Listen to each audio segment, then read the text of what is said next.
And we are live. Hello everyone, I hope you're doing well. Welcome back for another news review. What do I have to tell you before we start? Tempus. I felt I had something to tell you. I forgot. I'm sorry. I'm tired. So I'm already tired. I go on Tuesday. I'm already tired. We're up to a good start.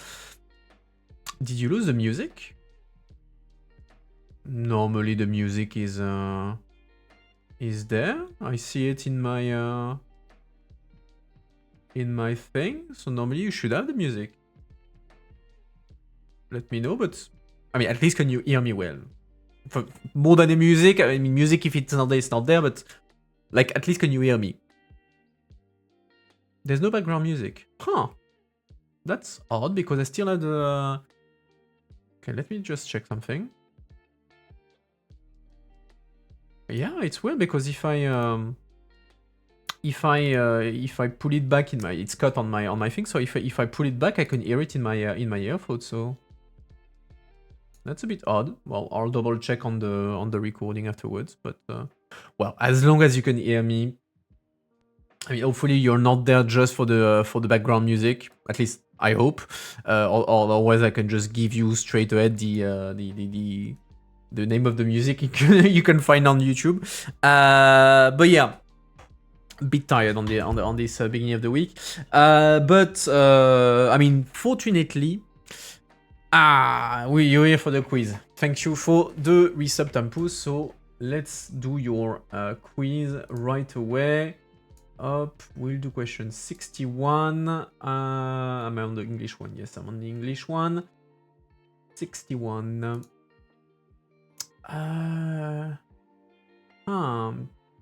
No, I don't think we did this one. Okay. Let me set up the poll and we do your quiz. Hop, gérer les sondages. Nouveau sondage. Alright. I have, as usual, a bit of copy pasting to do. Bear with me, at least on the question. I don't have to shorten it.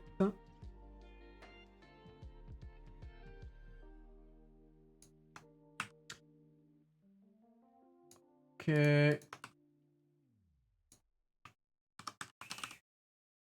So I'm already okay. I will have to cut short the answer. So just for context, it will be a question about Denmark. Up.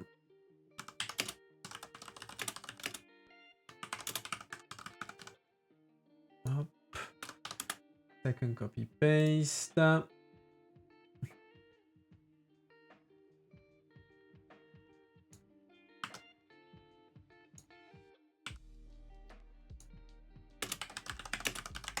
We'll have to make it very short because otherwise it's annoying, like this limitation on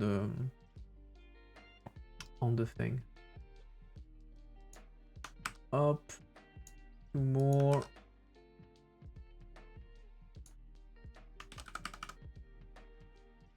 Bear with me. Fuck, doesn't fit.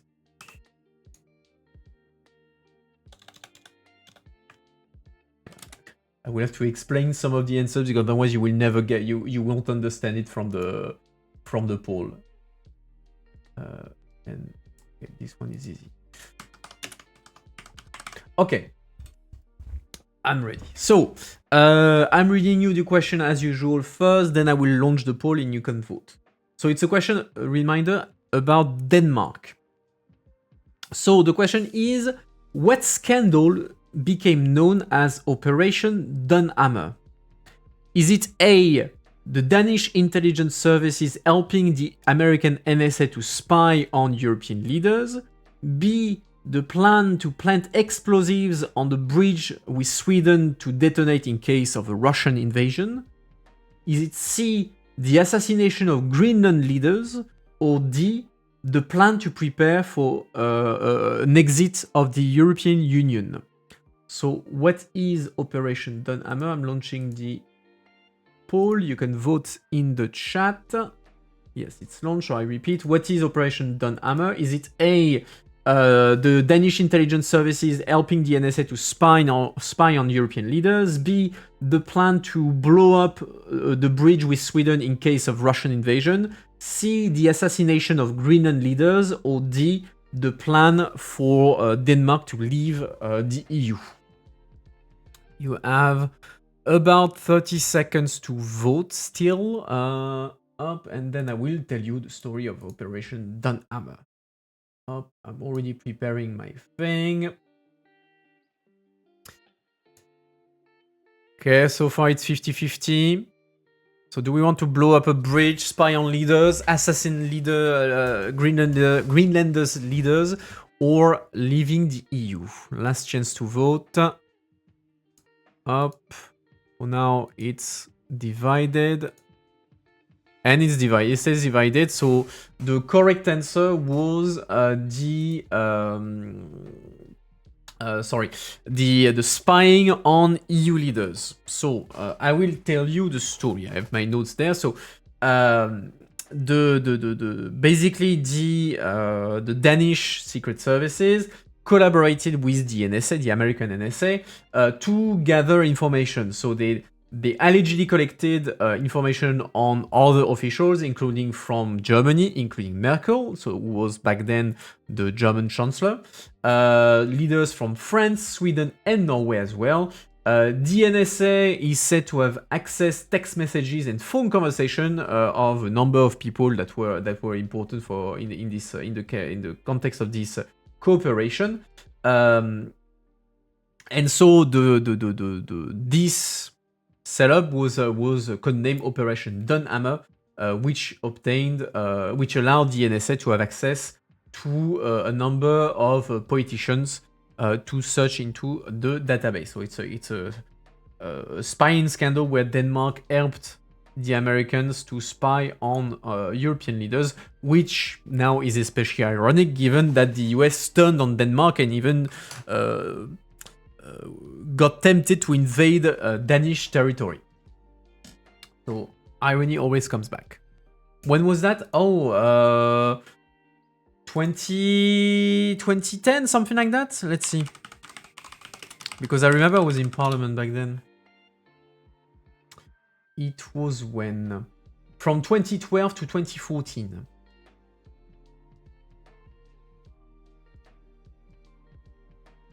So a bit more than 10 years ago.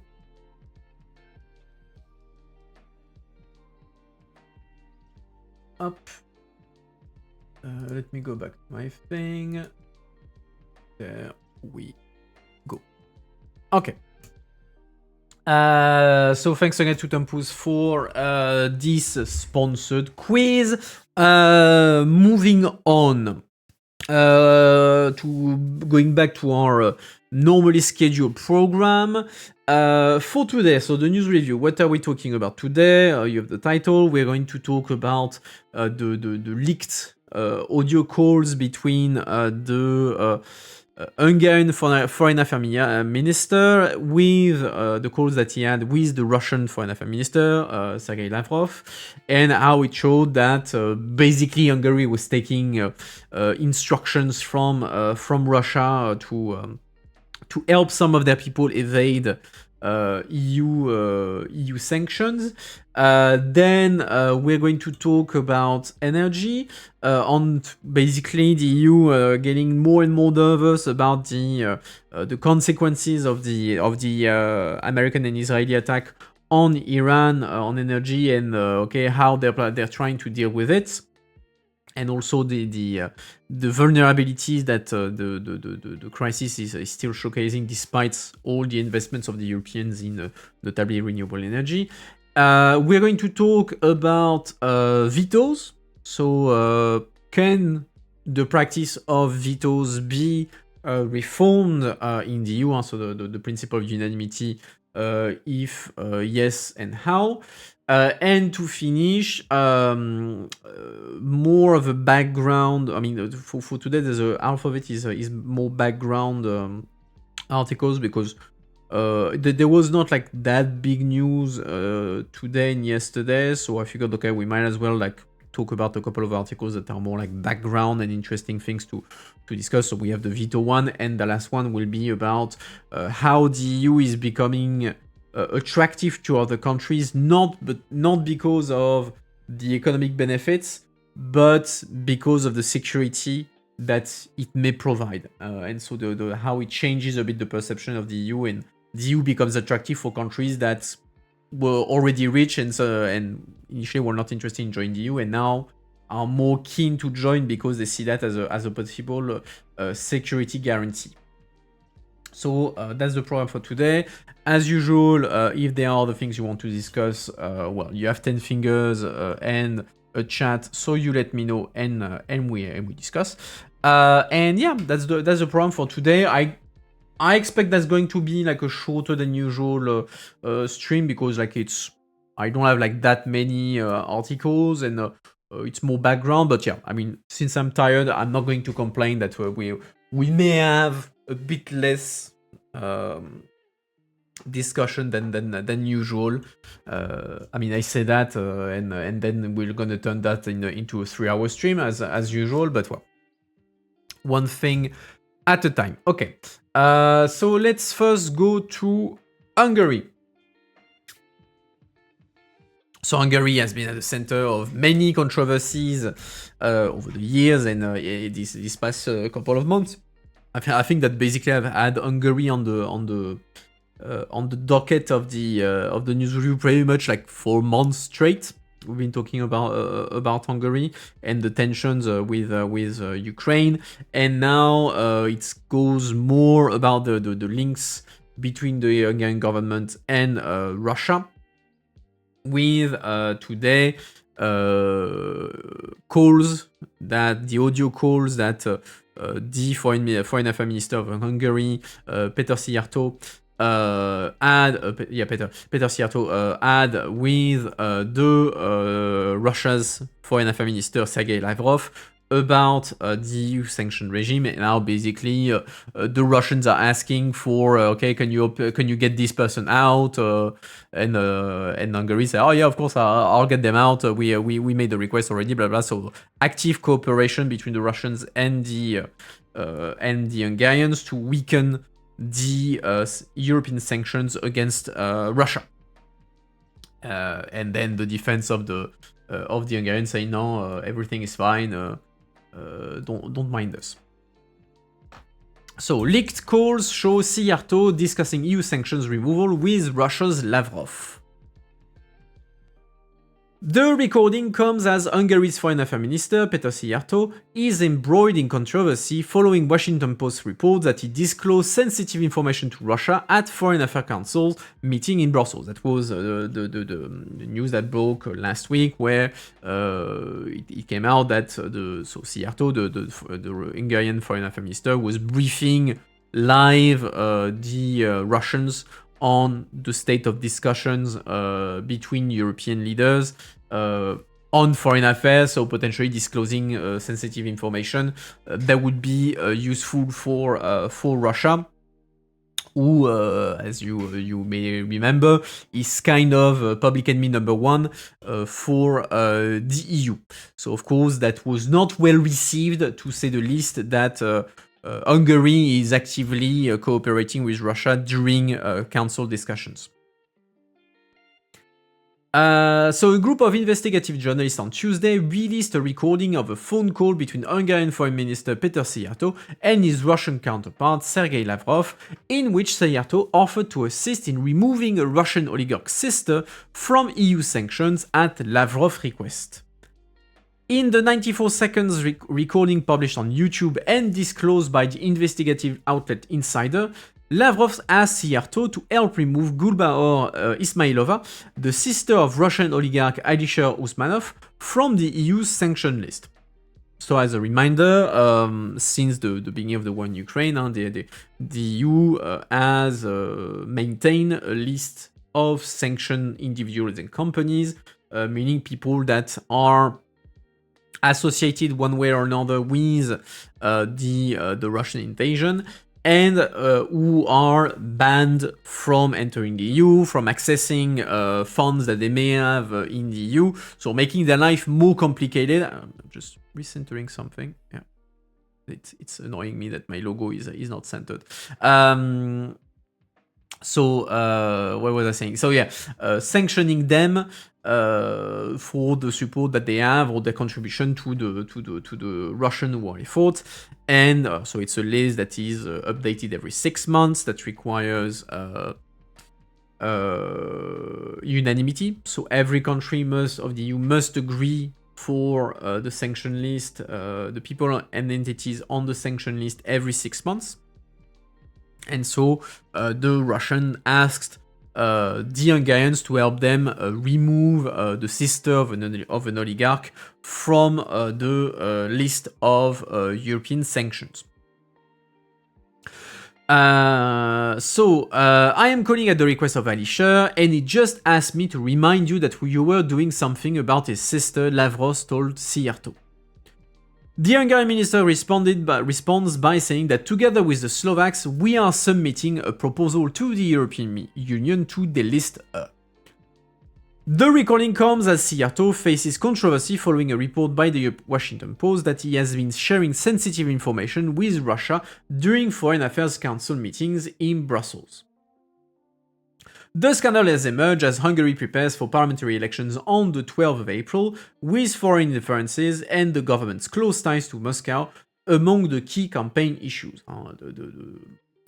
There's a lot of stakes in the Hungarian elections, so that are on the 12th of April, where for the first time in 15 years, there is a chance that Orban, the Prime Minister Viktor Orban, might be kicked out of power, with the main opponent, Peter Magyar, leading the polls for now.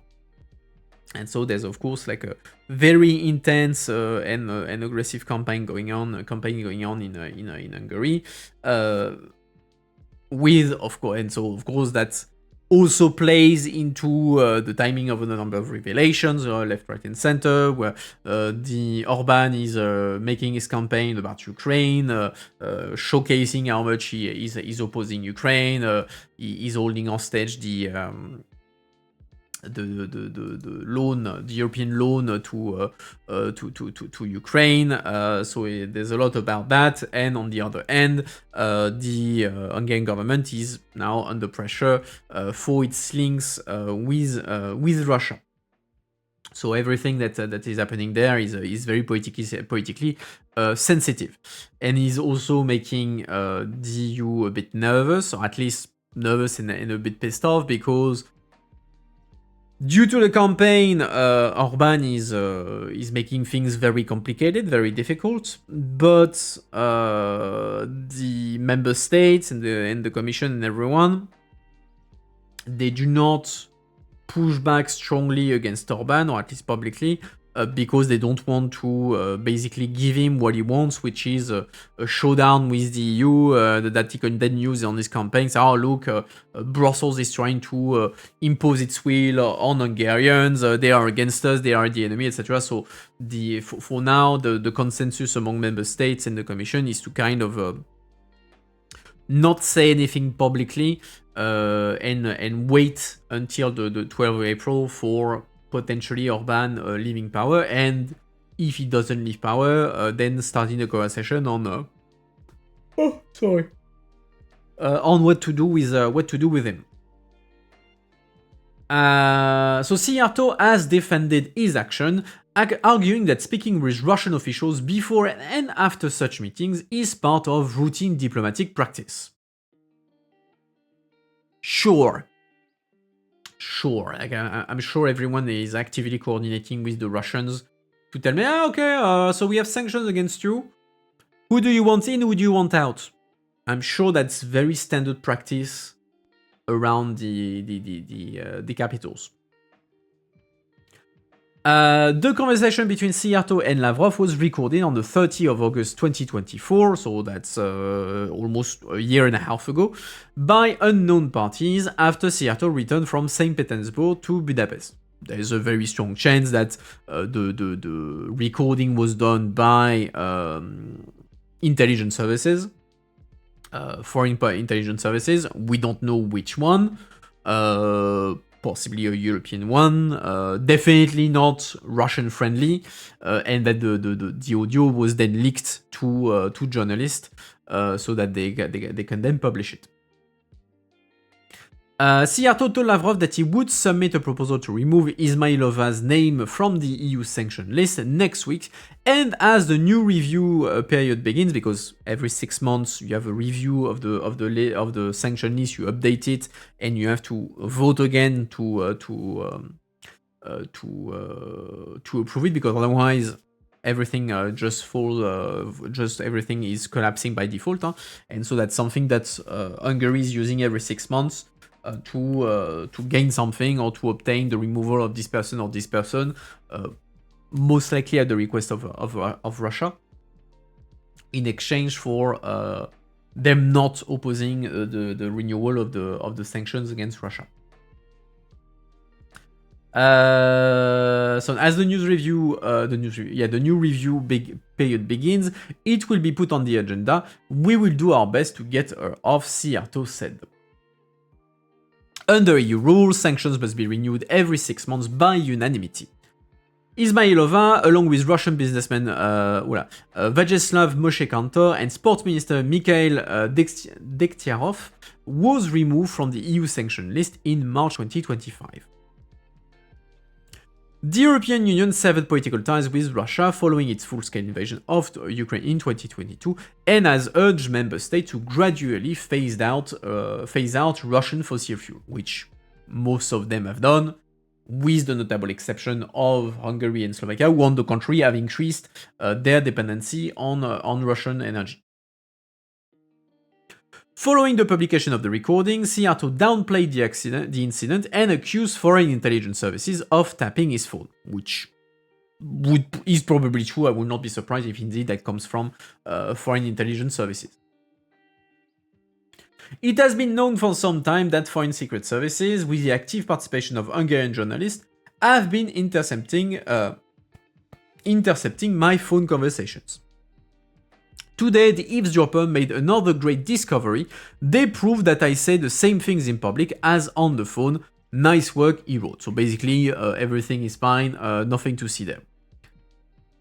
The minister added that his government had never agreed to sanction entities critical to Hungary's energy security and had opposed listing individuals when sanctions serve no clear purpose. We will continue to adhere to this approach in the future, he said.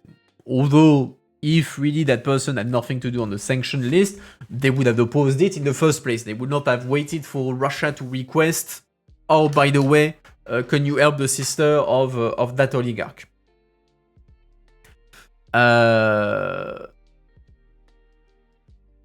Where was I? The European Commission has said earlier that the allegations regarding Siarto conducts during Foreign Affairs Council meeting are a matter of concern and require clarification from Budapest. In the recording, Lavrov also told Siarto that the Hungarian minister has been receiving extensive coverage in Russian media. Did I say something wrong? Siarto asked. No, they were just saying that you are pragmatically fighting for the interest of your country, Lavrov replied. So, buttering up Siarto for the good job he's doing on behalf of Moscow. Second article on this. So Hungarian Siarto admits he liaised with Moscow as EU's discussed Russian sanctions. So nice work, they prove that I said publicly the same thing as I do on the phone. Budapest foreign minister scoffed after a new report on his contact with the Kremlin. In the end, taking someone off the sanction is done by everyone voting on it. It's not sneakily deleted. True. But if you are fighting against the clock, in the sense that if there is, when I say it's renewed, is that every 6 months, if you don't have unanimity to renew it actively, the sanctions completely fall down. Like they stop being applicable. So if you have, let's say, a country, let's say Hungary, that is saying, well, either you remove that person from the list, or I block I put my veto and you will lose your sanctions. Yes, the other will vote on it. Not really because they want to. Say, okay, it's either that or we don't have the sanctions. And Hungary has obtained over the years the removal of quite a few people, most likely at the request of Russia. Okay. Hungary top diplomat Peter Szijjártó admitted Tuesday he spoke to Russian officials as EU ministers consider new economic measures targeting Moscow. So according to an investigation published Tuesday by a consortium including V-Square and The Insider, Budapest pushed to remove sanctions on rich Russian business people and spoke up against further actions hitting Russia's shadow fleet of oil tankers. The shadow fleet is the name given to the fleet of boats that Russia is operating to still export its oil despite the sanctions that they are the subject of. The inquiry cites transcripts of calls between Szijjártó and Russian Foreign Minister Sergei Lavrov and Deputy Energy Minister Pavel Sorokin. But Szijjártó, who has been Foreign Minister in Prime Minister Viktor Orban's government since 2014, played down the accusation. Wow, 12 years. Basically, he's been since day one, no? No, because Orban came in power in 2010, right, Andres?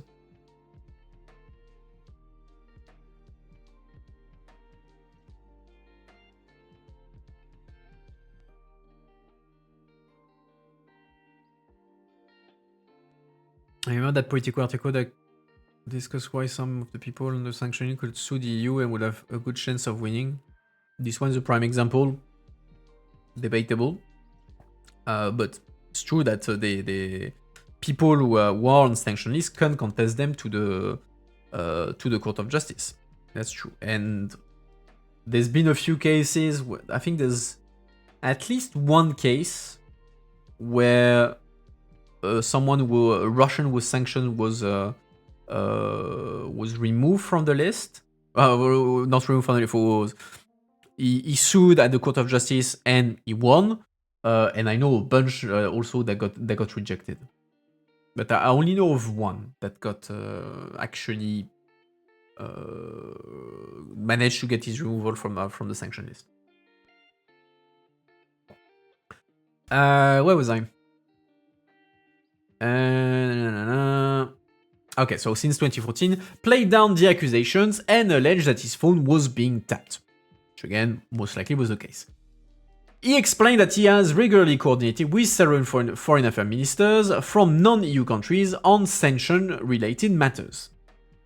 Nice work, they prove that I say the same thing publicly as I do on the phone, he added about the investigative journalist, saying that it's been long known that foreign intelligence services intercept his phone calls. Yet he doesn't seem to be worried, as a foreign affairs minister, that his phone calls are intercepted. For 4 years, we have been saying that the sanction policy is a failure, causing more harm to the EU than to Russia, Szijjártó said, added that Hungary will never agree to sanction individuals or companies that are important for our energy security or for achieving peace. And it's true that the sister of an oligarch is highly important for achieving peace. Hungary's international spokesperson, Zoltán Kovács, told Politico on Monday that the foreign affairs minister contacts with Russia's Lavrov were common diplomatic practice and that he did not exchange sensitive information. He's not talking about those elements, actually, that do not belong to the Russian. Wait, what? Okay. They talk about public policy matters that are with the European Union, Kovács said.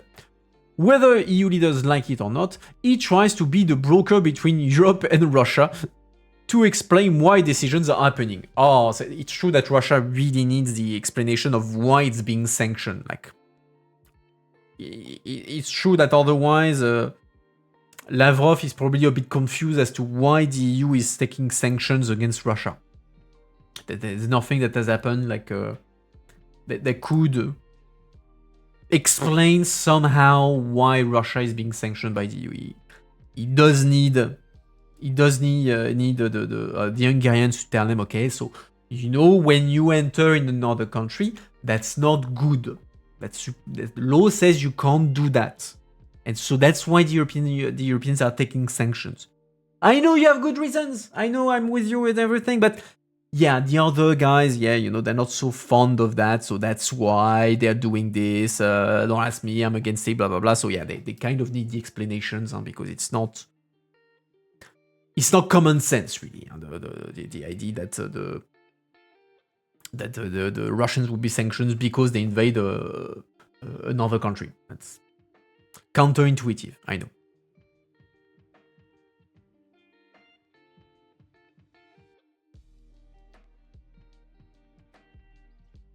Considering Lavrov learned the... Lavrov learned of the... Yeah, no, I don't think so. Unless you're joking, but Lavrov is not exactly a random in the Putin government. Where was I? Although it would be insanely funny if he didn't know of the invasion before it happened. I was where in this? Yeah, explaining why the decisions are happening. Okay. Oh wow, there was public report they didn't know beforehand. Like, is that serious reporting? Because like that would be insane that Lavrov has been with Putin forever. He's the foreign affairs minister, so arguably someone will have to be to deal kind of with the invasion in itself. Like, did you know that the invasion was taking place? That sounds a bit insane. Let me check. Up, Lavrov, not aware. Ukraine invasion. Let's see. What do you tell me? Lavrov was unaware. I found an article that says that. But he didn't know until the last minute. According to CIA assessment.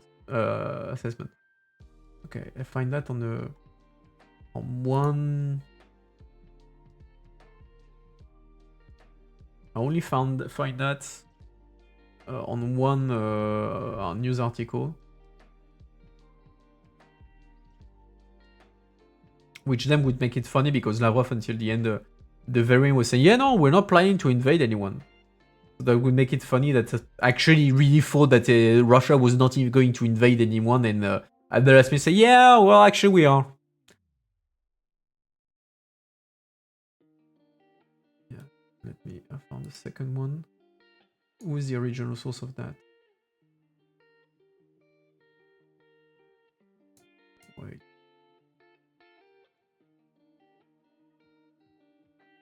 Yeah, I just found the article of The Guardian. I just found that article. Which would be insane.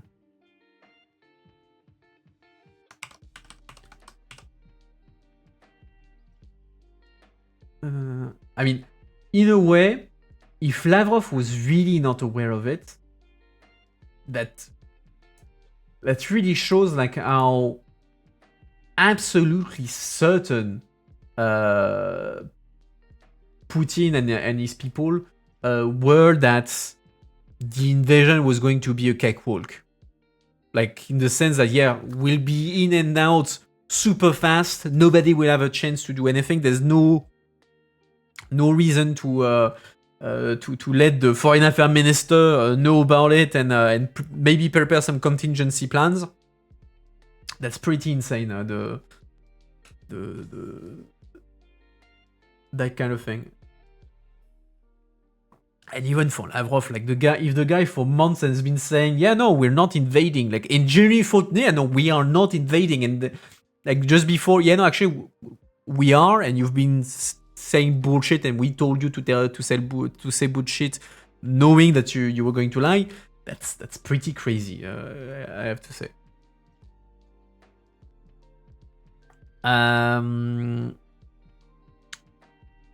And also shows the level of paranoia within the Kremlin.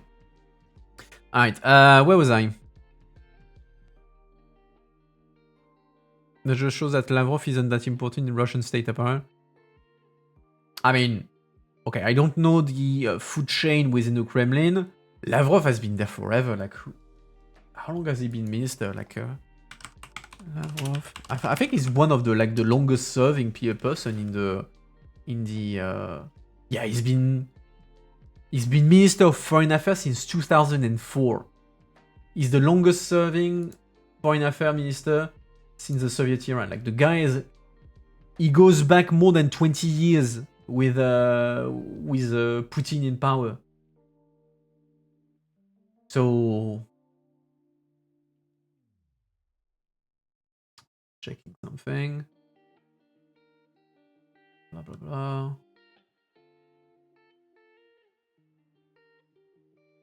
Dombrovsky is in the commission too, and isn't at the top of it. Don't understand Dombrovsky. Huh? Dombrovsky is not a small fry in the commission. Huh? Dombrovsky is part of the, maybe not the closest circle of von der Leyen, but he's up there. Huh? He's not a nobody in the commission. Huh? Like, he's coordinating the entire deregulation thing.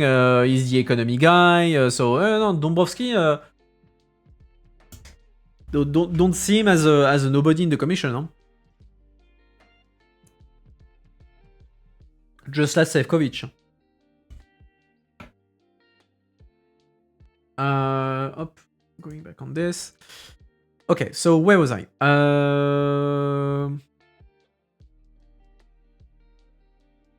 Okay. The spokesperson described the claims that Hungary shared confidential information with Russia as simply unfounded, which then he confirmed, well, actually it was right, and that you won't be able to show any kind of proof.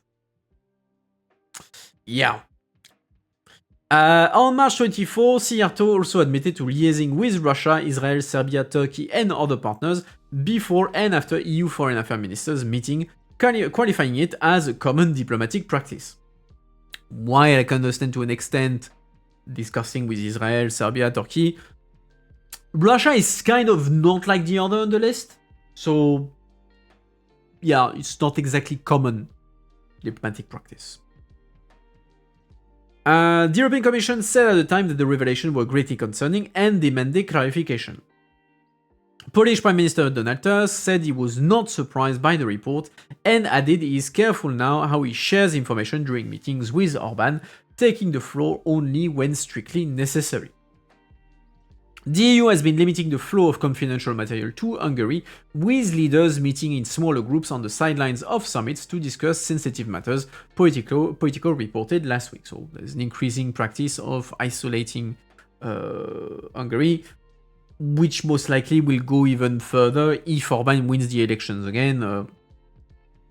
Probably the council will be reduced to the most formal stuff, and everything will be happening on the side in another coalition of the winning kind of system, which is an issue in a way because that means that you can't really go through the normal procedure at the council, which means that then you can't formally task the commission to do stuff, etc. So that's the mere fact that Orban is capable of forcing the other EU leaders to look for alternative forum for discussion and taking decisions is already de facto a form of weakening the EU, because you neutralize the normal way of taking decision. All right. Any question on that before we move on to energy? Like I said, today it's going to be relatively short. I have 3 more topics, but only a couple of articles.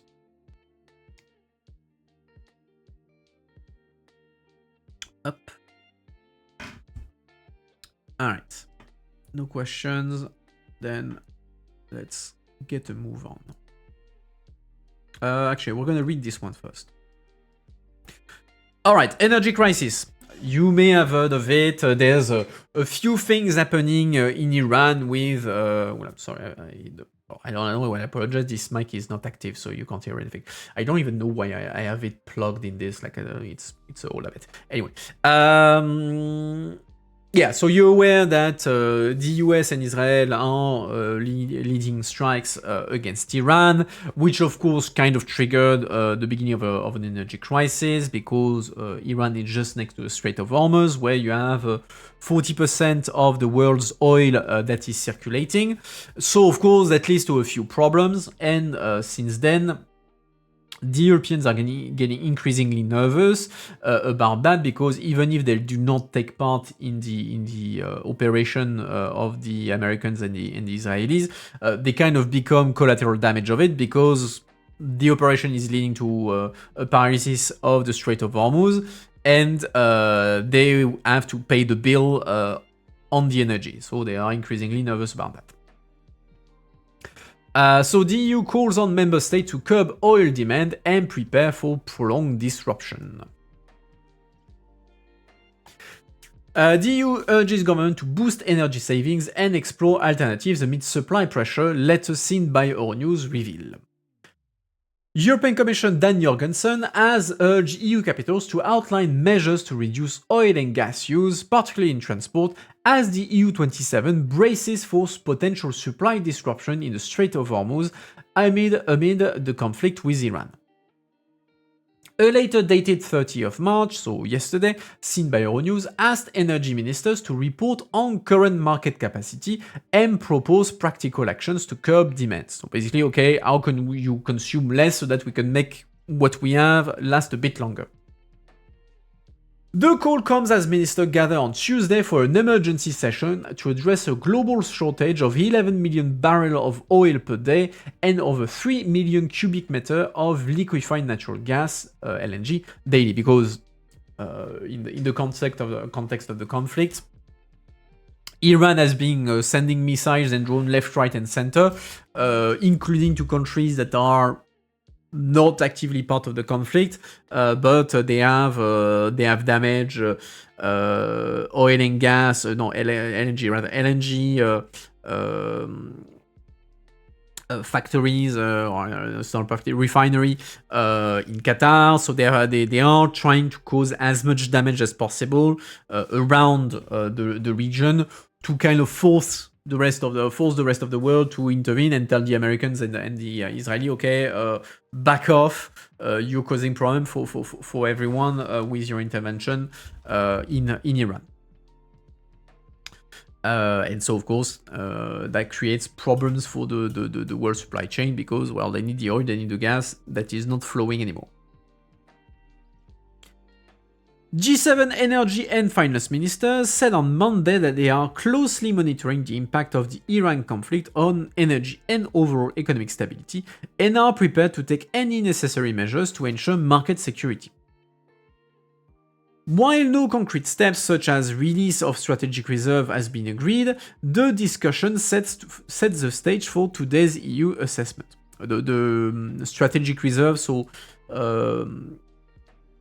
under EU law, member states have the obligation to maintain 3 months, the equivalent of 3 months of consumption of oil as strategic reserve. So they have 3 months of consumption in reserve, so that they have to keep at all time, and that way, if there is a crisis happening for whatever reason, they can unblock the strategic reserve to support the economy and not completely run out of oil and stuff like that. So, but the decision to trigger the use of the strategic reserve needs to be discussed beforehand.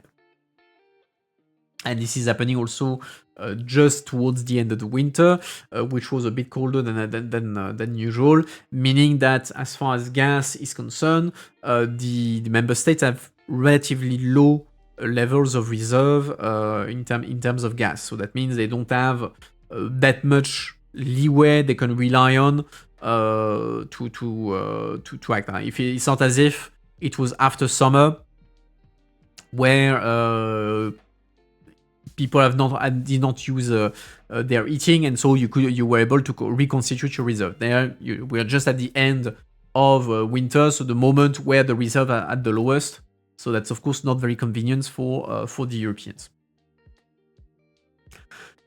Rising prices are already making transport more expensive, Jorgensen said, urging EU capitals to coordinate to keep diesel and jet fuel available and affordable. While overall oil supplies appear manageable for now, concerns are growing over diesel and jet fuels, where Europe remains heavily dependent on import from Saudi Arabia and Kuwait. Around 20% of the diesel consumed in the EU and the UK comes from the Gulf region, according to commodity trading company Akagesta. The European Commission has voiced concerns over the EU's reliance on the Gulf region for diesel and jet fuel, limited alternative suppliers, and the insufficient refining capacity within the bloc, which seems to be like quite a common thing, and the fact that we lack refining capacities within the EU. We have it on oil and gas, we have it on critical raw materials, so that means that we are very dependent on non-EU countries that normally do that for us. A letter seen by Euronews advises EU countries to postpone maintenance on oil refineries to maintain production and suggests considering biofuels as alternative. Data from S&P Global Commodities at Sea shows Europe's jet fuel and kerosene imports reaches 1,064 metric tons in March, down from 1,111 million in February. A Europe-based aviation source warned if this goes on in the summer, we'll all be in trouble. Flight cancellation will be the only way. EU government were also urged to ensure adequate gas storage for the upcoming winter without triggering price spikes or market disruption. Jorgensen highlighted that an effective closure of the Strait of Hormuz, a vital route for around 25 to 30% of the global... I thought it was like 40%, okay, my bad. So 25 to 30% of the global oil and 20% of the LNG is putting significant pressure on international markets. Despite the scale of potential disruption, the EU's immediate energy supply remains contained, European Commissioner Dan Jorgensen told ministers. However, Brussels is urging capitals to make timely preparation in anticipation of a potentially prolonged disruption. And there's obviously political pressure for member states, because the second the prices at the pump are rising, they get pressure from citizens who tell them, okay, you need to reduce taxes, to give aid and everything, which is not necessarily easy at times of constrained budgets, is potentially disrupting the market. So they kind of have contradictory pressure when it comes to the management of the crisis. The EU relies on global fossil fuel markets, competing directly with other consumers. With the current tight oil and gas market, heightened competition in creating greater price and supply volatility, prompting several LNG tankers bound for Europe to divert to Asia for higher returns. The conflict has already pushed Brent crude to $119 per barrel, up from around $70 before the war, with analysts warning prices could surge to $200 under unpredictable scenarios. Natural gas prices could also rise to levels seen during the 2022 energy crisis, so after the Russian invasion, when the bloc lost around 44 to 45% of its Russian imports following Moscow's invasion of Ukraine.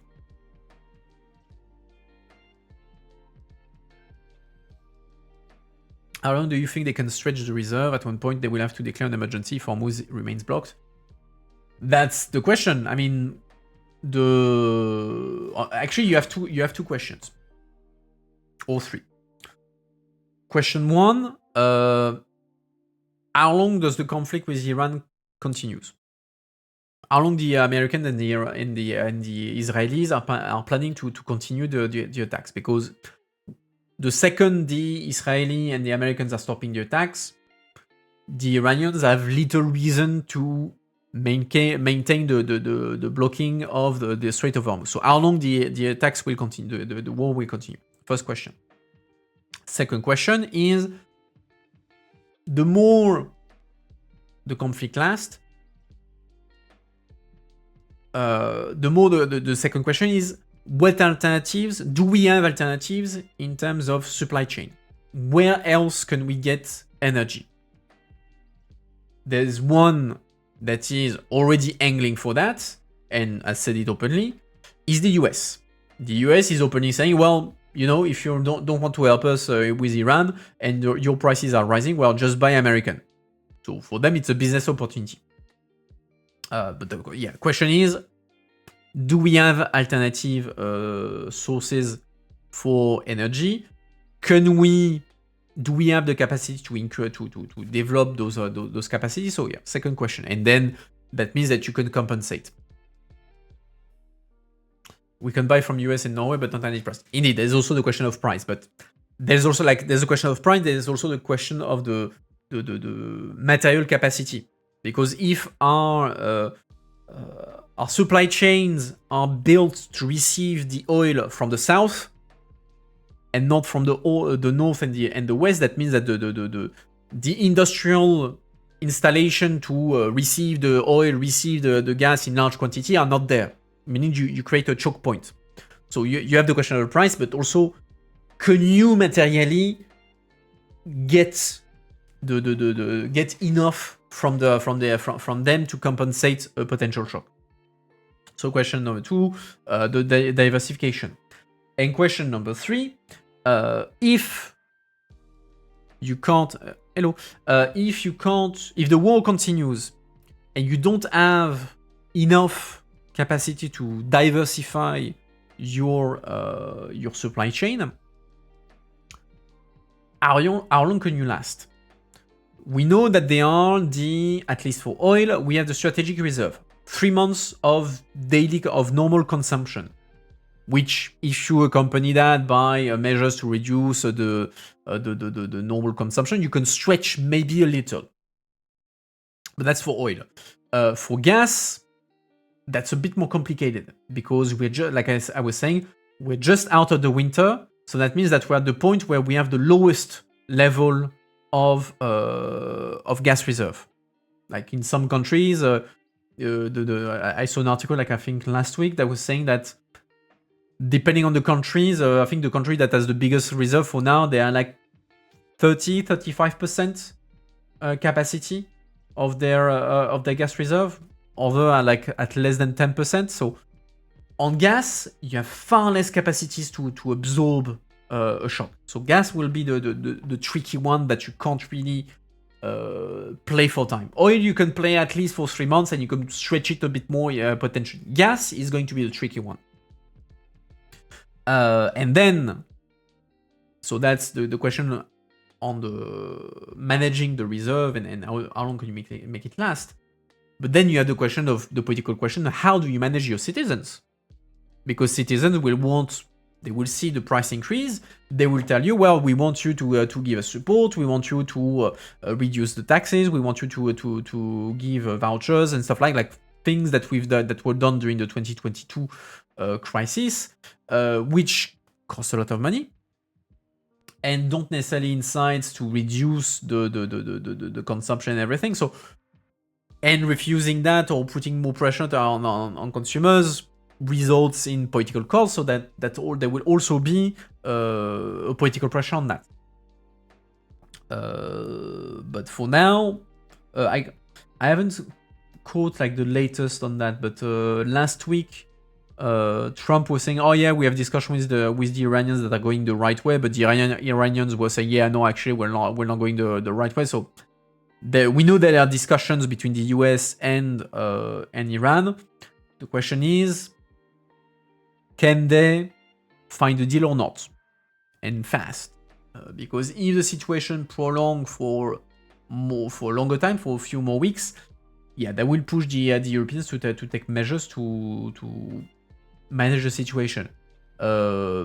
Would they send military forces to unblock the Strait of Hormuz without a mandate from the UN or something equivalent? I don't see it happening, because basically I mean, they would just be inviting the Iranians to shoot at them, which they don't want. So I don't see them doing. I don't see Europeans like deploying a fleet to try to protect the Strait of Hormuz and facilitate the traffic, assuming the boats can pass and everything. So there's also Iran who has said, okay, we will let a number of tankers pass under certain conditions. So there's a bunch of things happening there, because also I think Iran knows that they can play the pressure on the Strait of Hormuz. They can't push their end too far, because since they're holding hostage a good chunk of the world economy, if they push their luck too far, then people that did not want it to get involved in the war might get involved, because they need the oil. So the next month is going to be critical on that front. Where was I? Okay, Andreas Gut, Secretary General of the Trade Association Eurogaz, said it is critical for Europe's future to remove unnecessary delays and uncertainty in accessing new supplies under EU rules. European Commissioner Dan Jorgensen told EU ministers that the bloc is relatively prepared thanks to storage rules and contingency plans. On 20th of March, capitals were instructed to lower gas storage level to avoid panic buying, allowing current 90% level to be refilled to as low as 75%. But the problem is that we're nowhere near 75%, so that's cute to say that, but we're nowhere there. The EU maintains 90 days of unless they're talking about oil. No, it's gas, so okay. The EU maintains 90 days of emergency oil stocks and diversify global supply chains. Europe's oil reserves, including those of the United Kingdom and Switzerland, total roughly 100 million tons, equivalent to about a year of Germany's consumption. Okay, I mean, that's nice, but I mean, sure, if you put all the oil reserve of the EU and say, oh, okay, we can make Germany run for 1 year, okay, cool for Germany, but there's 26 other countries, so that's a bit pointless. Oh yeah, we could make Germany run for a year. Not the other, but that would be good for Germany. On the 11th of March, the International Energy Agency, the IEA, coordinated the release of over 400 million barrels of emergency stocks, with EU countries contributing around 20% of that total. Okay, so they did start to release emergency stocks. The Commission stressed the importance of unity, warning that uncoordinated national policies could disrupt the EU's internal energy market. Measures that increase fuel consumption or restrict cross-border trade could exacerbate supply issues, Jorgensen said.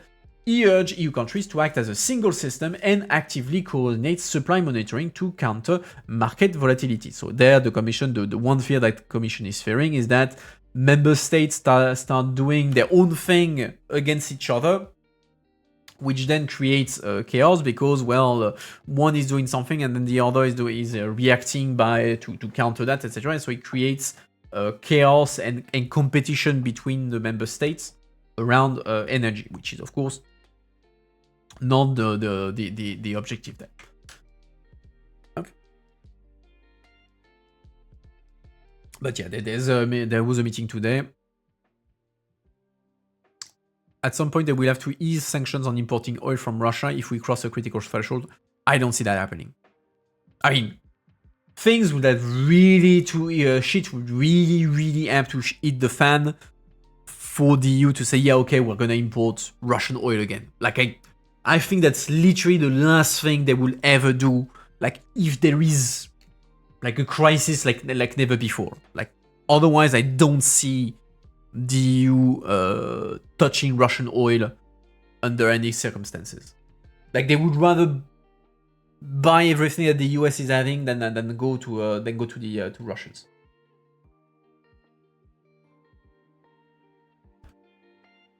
All right. Now let's steer energy. Let's look at the meta. So of course, we have invested heavily into renewable energy to become less dependent on fossil fuel and everything.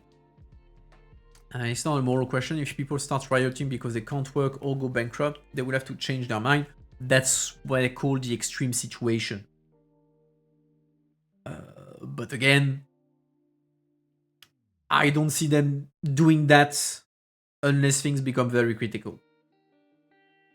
Because it's also a question of strategy, a strategic question for them. And they also have rerouted a lot of, like, they have redone already their supply chains. They're going to redo them twice. So I very much doubt. Like, I mean, of course, Hungary has already like sold its entire market to Russia. Slovakia same. I could see Czech Republic doing it. I don't see like the Polish, the Balts would starve before they buy a drop of Russian oil again. For the others, they would push it as far as they can. So I don't see the Russian oil coming back anytime soon. Alright, so Europe's energy illusions, why a €1 trillion green bet hasn't broken the import habits. The war with Iran is exposing a hard truth. Europe's green push has left it no less dependent on imported energy. For a generation, or maybe not a generation, a bit less than that, for a generation, Europe has told itself a reassuring story.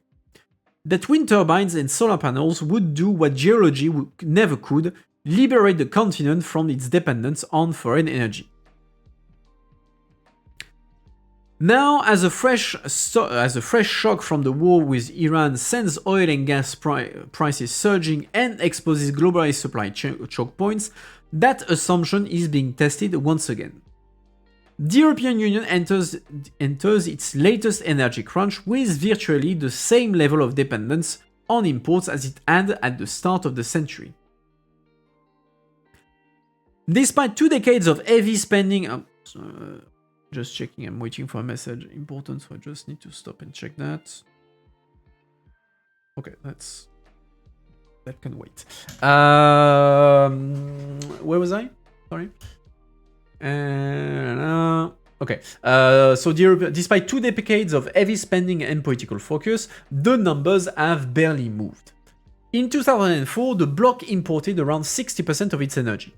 Today, after hundreds of billions, if not €1 trillion invested in renewable, that figure stands at about 60%. The failure is not technological. Europe has built a formidable renewable base. Roughly half of its electricity is now generated from green sources, and coal has largely been pushed aside. The problem is structural. Europe has transformed its power supply faster than it has electrified its economy. The mismatch lies at the heart of the continent's energy vulnerability. So the whole problem is the concept of electrification. You have 3 problems when it comes to energy. Let's say you want to use green energy, you have 3 problems to solve. Problem number 1, production. You need to create renewable energy. So that means you need to invest in solar panels, you need to invest in wind turbine, you need to invest in hydroelectricity, etc., etc. So like the raw energy generation. The EU has invested massively in that, and depending on the countries, there is already a large amount, if not a majority of the energy that is produced like this. As the article is saying, today half of the electricity generated in the EU is generated with renewable or green sources. So first problem, you have the production. Second problem, it's the network. You need to have an electricity network that is adapted to renewable energy, because the way the network of the electric network is designed, it is not immediately compatible with renewable energy. Like from what I read, the frequency, the voltage, the frequency of the electricity generated by renewable is not the same as the frequency as the electricity generated by coal, fossil fuel, and that sort of stuff, and around which historically our electrical network was developed. Meaning that when you produce green energy, you also need to convert it in a frequency that can go on our historical electric network. And you also need to modernize it, etc., to ensure that it can sustain the frequency of the energy, that it can also sustain the impermanence, the change on production, because the problem with renewable energy is that by definition, except for hydro energy, it's impermanent. I'll come to the example of Spain. You get a lot of electricity when there is a lot of sun, a lot of wind. So when it happens, you get a massive amount of energy, and when it's not there, you don't have that. You have a hole in your electricity production. While when you are generating energy by burning oil, gas, or running a nuclear power plant, the level stays always the same because you control the amount of electricity that you are actually generating at a constant pace. So you always have stability on the amount and control over the amount of energy that you're producing. If you need more energy, you produce more. If you need less energy, you produce less. You can control it very. You have a direct control over it. While on renewable, you depend on the weather, and when the weather is there, it's massive amounts, and when it's not, it's massive deficit, and that can create massive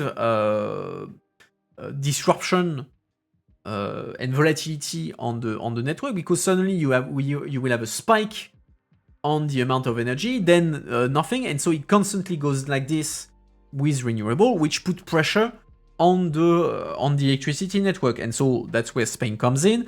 You may remember the blackouts that took place in Spain last year. Part of the reason why you had the blackouts, it's not the main reason, but it was a combination of factors, and one factor was renewable. Spain has massive amounts of renewable energy. They have invested heavily, so they have massive amounts of renewable, meaning that their network always goes like this when it's very sunny or very windy, etc., and so that adds pressure on it, and so that pressure combined with other factors contributed to the collapse of the network. So you have to manage the fact that you have a very volatile electricity generation, and the pressure it puts on the network. You also need to interconnect the network so that if you have energy that is produced in France, you can send it to Germany, or you can send it to Spain, and vice versa. So you need to connect everyone to the electricity network. So network infrastructure.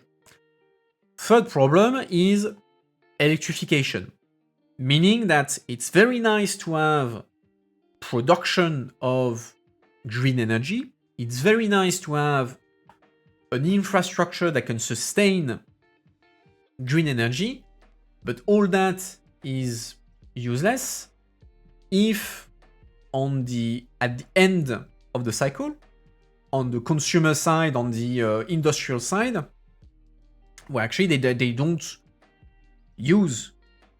They have not adapted their use for electricity consumption. I'll give you two examples.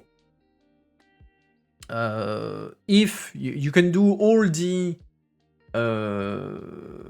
generation of electricity, of green energy that you want, if the steel factory has not changed its factory to go to an electric arc, so basically something that uses electricity, but rather instead of using gas and oil to produce they use something that use electricity, well, that green energy is useless because the industry is not going to use that green energy.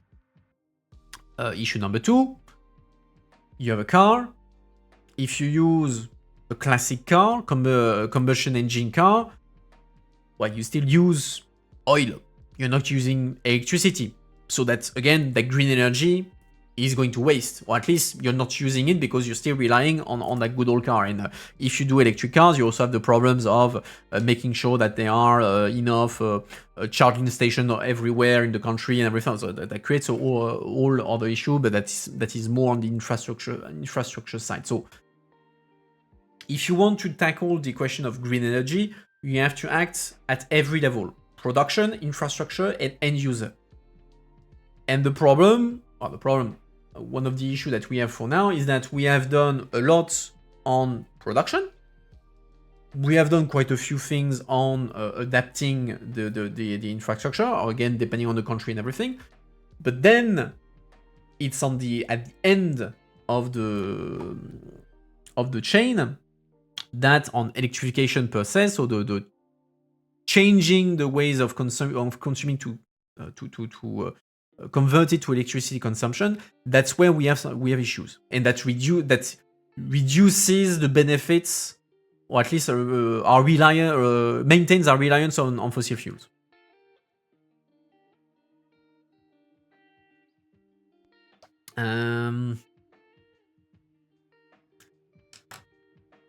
NIMBYs. Who's NIMBYs? What's NIMBYs? Everything Germany delay building new infrastructure to bring, for instance, wind energy from North Germany to the south. Not okay. Yeah, not in my backyard. Yeah, okay. Yeah, not in my backyard. Yeah, of course. No, of course. No, yeah, that's another thing. That's a classic thing. If you need to invest in production or in infrastructure, everyone is on the principle very happy to say, yes, of course, we need more green energy, we need more solar panels, we need more wind turbines, yes, we need to improve the network. You want to do that in my region, but yeah, no, I'm not agreeing because, I had a nice view, or, I don't want this tower next to my house or whatever, etc. So yeah, the not in my backyard is a classic thing in any kind of infrastructure sort of discussion. It's not exclusive to electricity discussions. Far from it. So yeah, electrification is one of the choke points that we have when it comes to the green conversion. Let's call it like this, of the EU energy market. Okay, so for years, policymakers treated renewable energy generation, as synonymous with energy independence. It isn't. Solar panels and wind farms produce electricity, but much of Europe's energy consumption still happens outside the grid. Oil fuels cars, gas heats home, industry relies on fossil fuels not just for energy, but as feedstock. Again, if you don't change the end users, the way people consume energy, you can make all the green energy you want. It's not going to change anything at the end of the line in terms of your overall reliance. Like, if I recall correctly, so we produce, like, green energy is 50%, more than 50% of the entire electricity generation, but it's only 20-25% of the entire energy consumption. So you generate energy, 60% of the electricity, 50% of the electricity is green, but if you take all the energy uses, every single one, well, actually renewable is only, that's 50% is only 20% of the entire of the total, because the 80% has not been changed to rely on electricity. They still rely on fossil fuels. Some things you can't change, and there are things that rely on fossil fuels, and they will keep they still rely on fossil fuels no matter what you do. But there's a bunch of things that you could do the switch, but you need to do the investment, you need to get people to change, etc., etc. And so far, that's where we have the chokehold. We have the energy generation. We haven't done the electrification of uses. Until those sectors are electrified, more renewable electricity does little to reduce imports. As Bruegel's Brent McWilliams puts it, the main priority for governments should be boosting the electrification of Europe's economy. Otherwise, renewable produces electricity for a system that isn't yet wired to use it. Hey Chaos, what did you miss? We talked about the drama in Hungary, taking orders from Russia on sanction list, and now we're talking about energy and the problems that, despite heavily investing in renewable energy, the EU is still very dependent on fossil fuel because of a lack of electrification. Okay, where was I? So the numbers are stark. Only about 1 in 30 cars on Europe roads is electric. Heat pumps, while growing in popularity, still represent a minority of heating systems. Heavy industry remains deeply tied to fossil fuels, often for reasons that go beyond simple energy substitution. The results, even as renewable generation surged and overall energy consumption fell by roughly a tenth, Europe's oil and gas imports barely budged.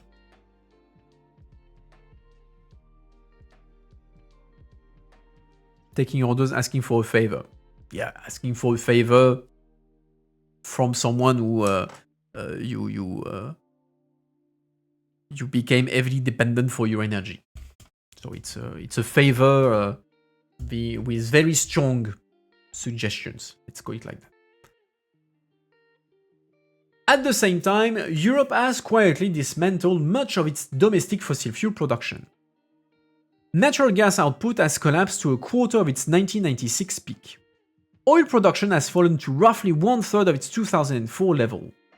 This decline reflects both geological realities, Europe's fields are maturing, and political choices, including opposition to new drilling and technologies like fracking. Meaning that you reduce the own capacity of the EU to extract from the soil fossil fuels. The closure of the Netherlands' Groningen gas field, once one of Europe's largest, is emblematic. Output there fell from nearly 80 billion cubic meters to single digits amid concerns over induced earthquakes.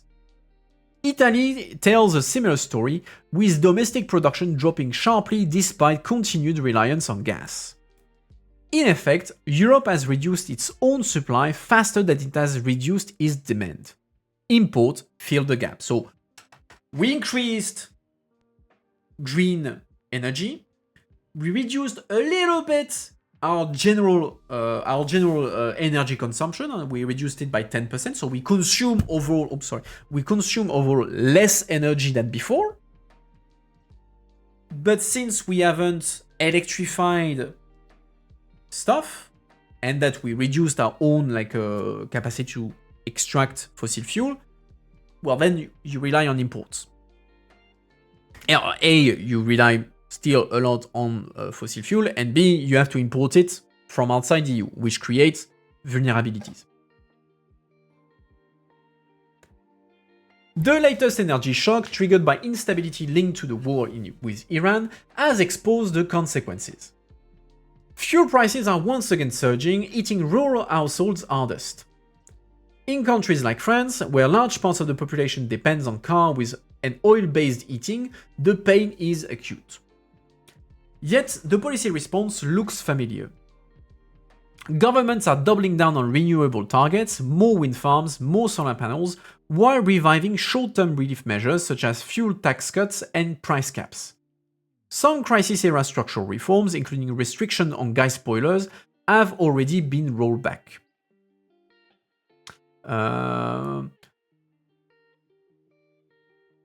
Is that a reference to the German heat pump thing, or do I have that wrong? The restriction on gas boiler. I read that as a reference to the German heat pump thing, which backfired in the face of the government when they tried to push it.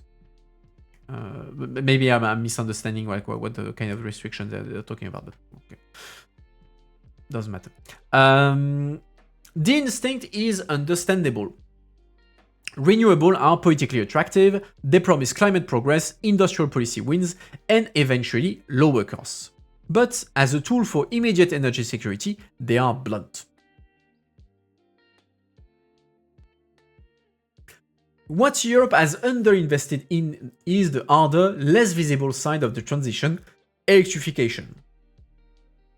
Replacing a petrol car with an electric vehicle is straightforward in principle, but slow in practice, requiring charging infrastructure, so you need to build charging installation not only in the home of people, but throughout the entire territory. Just like you have a gas station everywhere in the country, well, that means that you need to build charging stations, then you need to wire to the grid everywhere in the country. And there I don't. Sorry. There I don't know. I don't have a car. I don't have an electric car. At some point there was also a question of the. Merci. There was also a question of the compatibility of the charging station, because when we were seeing the initial electric cars, every company had its own standard.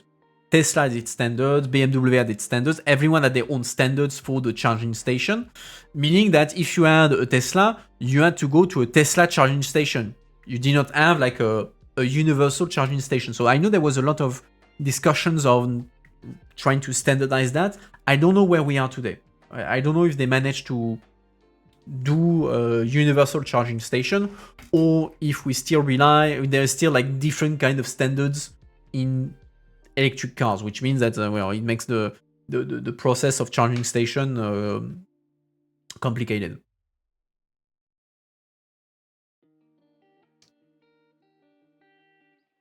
A bit stupid is charging station. I mean, the fact that it's stupid, but at the same time it's not, in the sense that it's normal that at the beginning you will have different standards. Like, because you have one company that will start doing electric cars, not everyone is doing it, so you do your own standard because you're the only one doing it, then the competition starts going on it, etc, etc. So at the start, it's normal that you have different standards, because every company is doing its own thing, there is no standardization, it's competition and everything. And then it's later in the cycle that you go through standardization, because you will see okay, some standards are better technologically than others. There is more clients on one standard than another. So mechanically, you get through standardization, and then ultimately you can have the need for the state to intervene. If you take, like, I give you a concrete example, your phones and the chargers. Until recently, there was different standards in chargers. Initially, we say, okay, well, like go back 15 years ago, there was like 10, 15 different types of chargers, each with their own different kind of thing. And initially, we say, okay, let the market do its thing. They will standardize mechanically, etc. And so, to an extent, that's what happened. You went from 15 different standards of phone chargers to 3, 4. And then the 3 4s remaining went to 2, and the other. So it was USB-C and Apple, and the last one, Apple refused to do anything to go on standardization, because for them it was a good business, and so you needed to have the law to intervene. Say, okay, now it's only USB-C. Apple, stop your bullshit. So sometimes it happens. Standardization happens naturally. Sometimes you need the intervention of the state. And yeah, you're right. For the chargers, now it's USB-C. The law is already passed. It's already applicable. So now it's USB-C only. And Apple, who for years said, "Oh, it's impossible for us to do USB-C." Magically, the day after the law was passed, well, okay, fine, we'll roll out USB-C. But to be fair. Like, okay, question for you. Moving away from energy and on that. From a lobbying perspective, it's a very good use case, that thing, yeah, the universal charger. From a lobbying perspective, who won the battle on the universal charger? Who won the battle? Was it the EU? Was it Apple? Was it someone else? Who, according to you, won the battle, or at least got the most benefits from it? Consumers? Bon, perfect. USB-C, yeah. Any other opinions on who won the battle? Or who lost? You don't get... Okay, I'll get to the explanation. Okay. You're right that at the end of the day, the one who won are consumers. Instead of having to fight... I must still have like all the chargers and everything. Now they only have one. USB-C is a consortium which Apple... Yeah, but I mean, again, initially you had like, okay, I'll do you the history. 15 years ago, something like that, you had 20 different type of chargers. Every single phone company had its own charger. The EU said, okay, that's kind of a mess. It would be nice if we only had a single charger. Phone companies say, yeah, no, you know, it's complicated, but okay, fine, we'll create a group to talk, okay, fine, blah, blah, blah. So they had the first round of discussion among themselves, the industry, Samsung, Apple, everyone, discussing among each other, okay, what can we do? From 15, you went down to 7, 8. So you had a first layer of standardization. Say, okay, yeah, best we can do. Sorry, we can't go further than that. So Commission said, okay, fine, you don't want to act, then we're going to make a law to force a single standard on that. Phone companies go again, well, no, we don't want a law. We don't want a law. Fine, we're gonna get back to work, and we'll find a way. They get back to work. We go down from 7 to 3, and then 2. USB-C and Lightning. And again, best we can do. And also, Apple is saying, yeah, in any case, your thing is dumb, and we don't want to change it because it's bad for innovation, consumers, machin. And so you resist until the end, and the EU is losing patience and say, okay, we're doing the law, and that's it. End of the story, we're making the law, now that's USB-C. And congratulations, consumers now have the single charger. That entire process took 10, 15 years. 15 years because you had the initial like informal discussion, and then 10 years of irregular legal work. Even if the consumer is at the end is the winner, the one that actually has not lost the battle, and to an extent even won it, is Apple. Why did Apple win, or at least did not lose the battle? In lobbying, there is one thing. You have, just like in everything, you have to decide what is your objective in the lobbying campaign. What do you consider a result that is satisfactory for you? Of course, in the case of Apple, the ideal scenario is we still do our own thing. We still have our own chargers, because then we can charge €50 per charger to every single one of our users, and every new iPhone we change slightly the charger, and so they have to rebuy again a €50 charger, etc., etc. So for Apple, the ideal scenario is we maintain that situation forever. But then, and that's where you have lobbyists who can tell you, who tell their company, tell their clients, that kind of thing. You have what is realistic to achieve.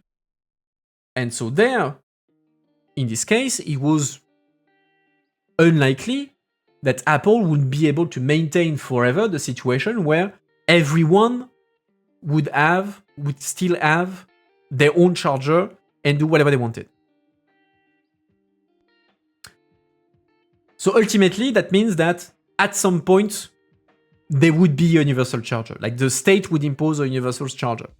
And Apple would lose that system.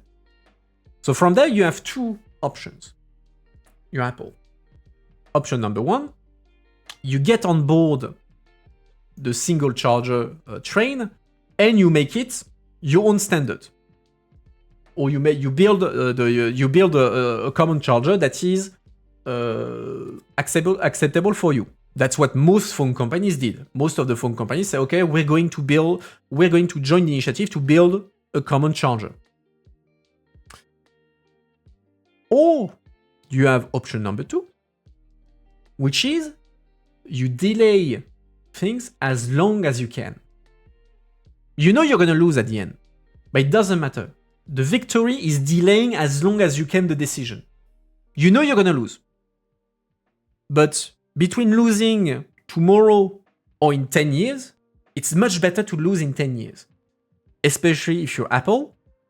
And for 10 years, you can sell 50€ charger to consumers. Every single new version of iPhone, which is what? There's a new iPhone every year. So that means that Apple won because they managed to delay the decision of doing the universal charger for 10 years. And they made billions upon billions upon billions of euros of profit. So they won because they managed to postpone an inevitable defeat by managing to tell the commission and all, yeah, okay, we'll engage, or it's complicated. So doing everything to gain to win. So that's like my whole thing. Like there, it's about the notion of victory in lobbying can vary depending on the situation. Not losing, or at least delaying a defeat, can be a victory in itself. Especially if there's money at stake. Anyway, that was your lobbying lecture of the day, your lobbying lesson of the day.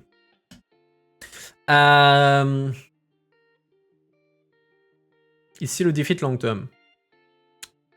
Not really. I mean, it's a defeat long term. It's a defeat in the sense that you have to change a little bit your business model, but I mean, objectively, there was no reason for you not to adapt the universal charger. You could have done it, and Apple said for 10 years, it's impossible to do it. They snapped their fingers and suddenly USB-C was compatible with Apple. So they could do it. But for 10 years, they milked it. So it's a defeat in terms of business model, but not a critical one. Especially when you make, I don't know how much money Apple made in Europe and beyond on chargers and stuff like that.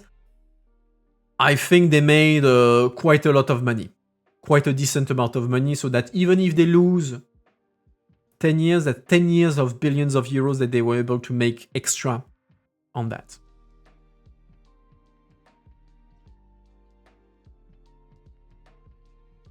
There are many areas where lobbies are alive. I mean, all areas have lobbies. I mean, lobbying is everywhere. Like every topic is a topic of lobbying. I mean, usually what I say is like, just like there's Rule 34 of the internet, there's Rule 34 of lobbying. if something exists, there's a lobby about it. So lobbying is alive and well everywhere, because by virtue of society existing, there will be lobbying.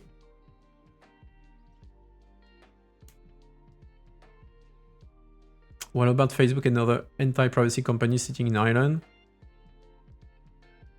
Hungary take their win for 30 years as long as it stops. That's what they do. They delay. And it's in every field. Because again, from the point of view of a company, especially if you are a dominant one, time is literally money. Time is literally money. Changing something is doable. It will cost you time, it will cost you a bit of money, but ultimately delaying something that will bring you less money is beneficial. So they'll win, like, I'll take your example. Say, yeah, okay, I'm happy if in 30 years they win. On paper, maybe the transition could be done in 5 years. Actually, like the transition necessary would actually only take 5 years for them to change their business model and to work in a way that is compatible with privacy, etc., etc. If they delay it for 30 years, is that really a victory for consumers? Because that's 25 extra years. That's big tech in this case will have been able to milk your data, make massive amounts of money, use it for other things, AI, etc., etc. So is that really a win? That's debatable.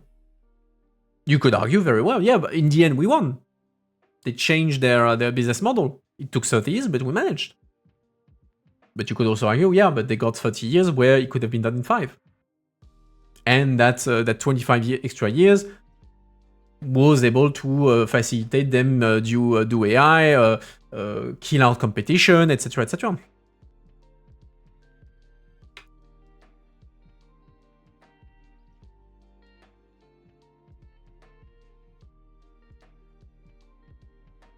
We all know the memes with European being out of office for vacation 2 months a year. There's no really a sense of urgency in most things. Well, I don't think that as far as regulation is concerned, that's because we go on vacation for 2 months a year that things don't happen. I know it's a meme, but on certain things, there's far more of a sense of urgency on the EU side than on American side, for instance. Like typically on regulation, the Europeans are much more keen on the regulation than the Americans ever will. So that's more cultural more than anything. Anyway, where was I? Looking at the time, I said it was going to be a short stream. In the end, thanks to my my huge segue into lobbying, I think we're going to do a normal length stream today. Where was I in my thing? No. I read this. No, did I read this? Okay, I'll read that again. So replacing a petrol car with an electric vehicle is straightforward in principle, but slow in practice, requiring charging infrastructure, consumer incentives, and behavioral changes. Retrofitting homes with heat pumps is capital intensive and often politically contentious, as seen in Germany. Transforming industry is harder still, involving costly overhaul and uncertain technologies. These are not headline-grabbing projects. They do not deliver ribbon-cutting moments like a new wind farms, although for industry you could argue that renewing an industry to make it electric, yeah, it's a ribbon-cutting moment, I would argue. But they determine whether renewable electricity actually displaces imported fossil fuels. Without them, Europe risks producing more clean power while continuing to burn imported oil and gas.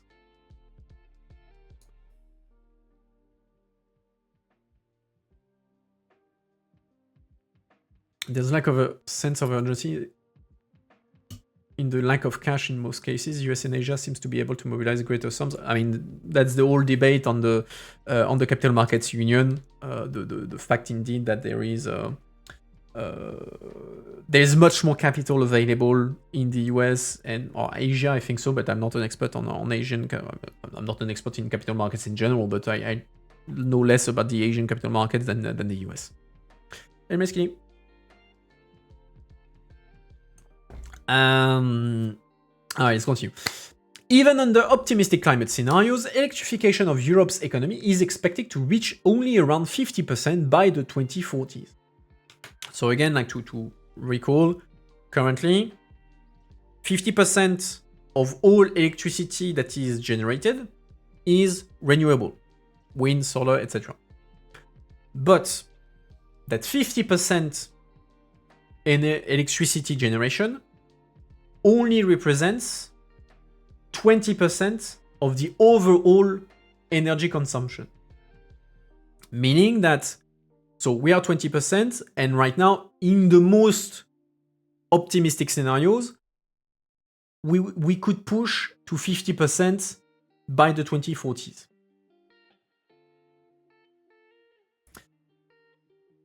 That implies decades more exposure to global fossil fuels market and to the geopolitical shock that comes with them.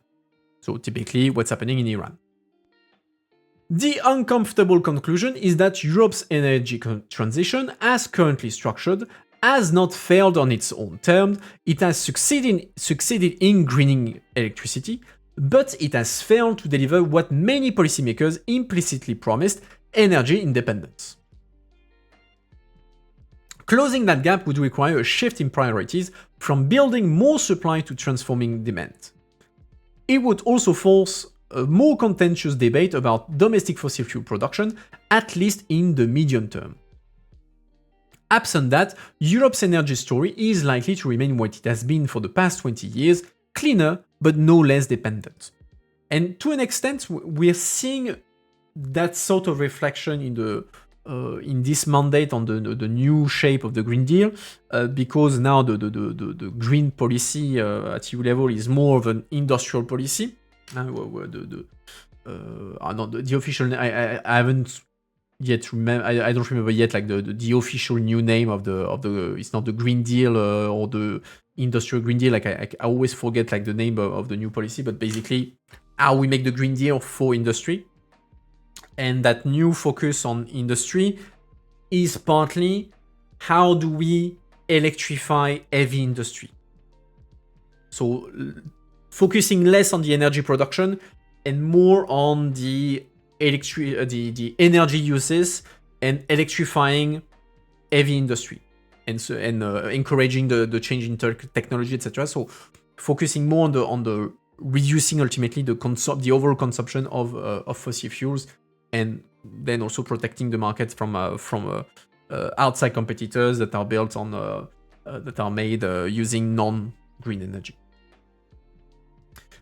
Any questions about that? Wait, there's a... What's that? Tac. What does that say here? Okay, yeah, that's the dependency on foreign oil, okay.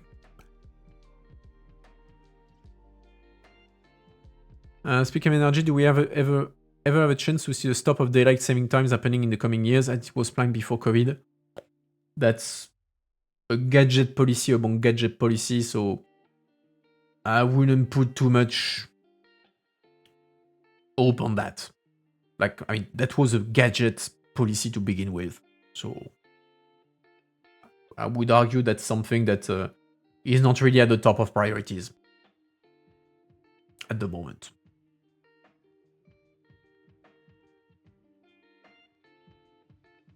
And to be fair, I don't even know why they went on this in the first place. Like, stopping the daylight saving thing was like kind of like, why do you want to do that? Like, no, like there's better things to do. So yeah, I did not exactly shed a tear when other priorities took over. Let's say it like that. All right. If there's no more questions about this, we can move on to our next topic, which is going to be about veto. Now we're moving on topics that are less about like burning news and more about like background stuff around the EU and that. Like I said, the beginning of the week has been a bit more quiet. I'm not complaining. I mean, quiet in terms of news. I'm not complaining. It was plenty busy at work for me. So we have time to look at other articles that are a bit more about the meta of thing. All right. Let's talk unanimity. The unanimity trap, what is the EU veto, and why is it so hard to reform? Hungary's opposition to the €90 billion package for Ukraine is the latest of 48 vetoed European Council decisions. EU leaders are increasingly worried about whether they can solve the EU's very own unanimity trap. The veto right allows member states to block council decisions in areas where treaties require unanimity instead of majority voting. So again, like when we talk about vetoes, in the EU context, we're only talking about actually one institution, the council, the institution that represents member states. There is no veto in Commission, there is no veto in the European Parliament. The only place where we have vetoes is in the Council. So whenever you hear vetoes, you look at member states, you look at the Council, you're not looking at anyone else. And throughout the history of the EU, the standard was everything is subject to unanimity, or most things are subject to unanimity, and as time passed, that the share of things we rely on unanimity reduces to the point that I think at the transition point was Lisbon Treaty, I think, where the wide majority of decisions in council are taken by way of majority and not veto. Vetoes now are limited to the competencies that are the closest to sovereign powers, so typically foreign affairs, defense, taxation, citizenship, membership of the EU, of course, treaty revision, that sort of thing. Also, social, like labor laws and stuff like that.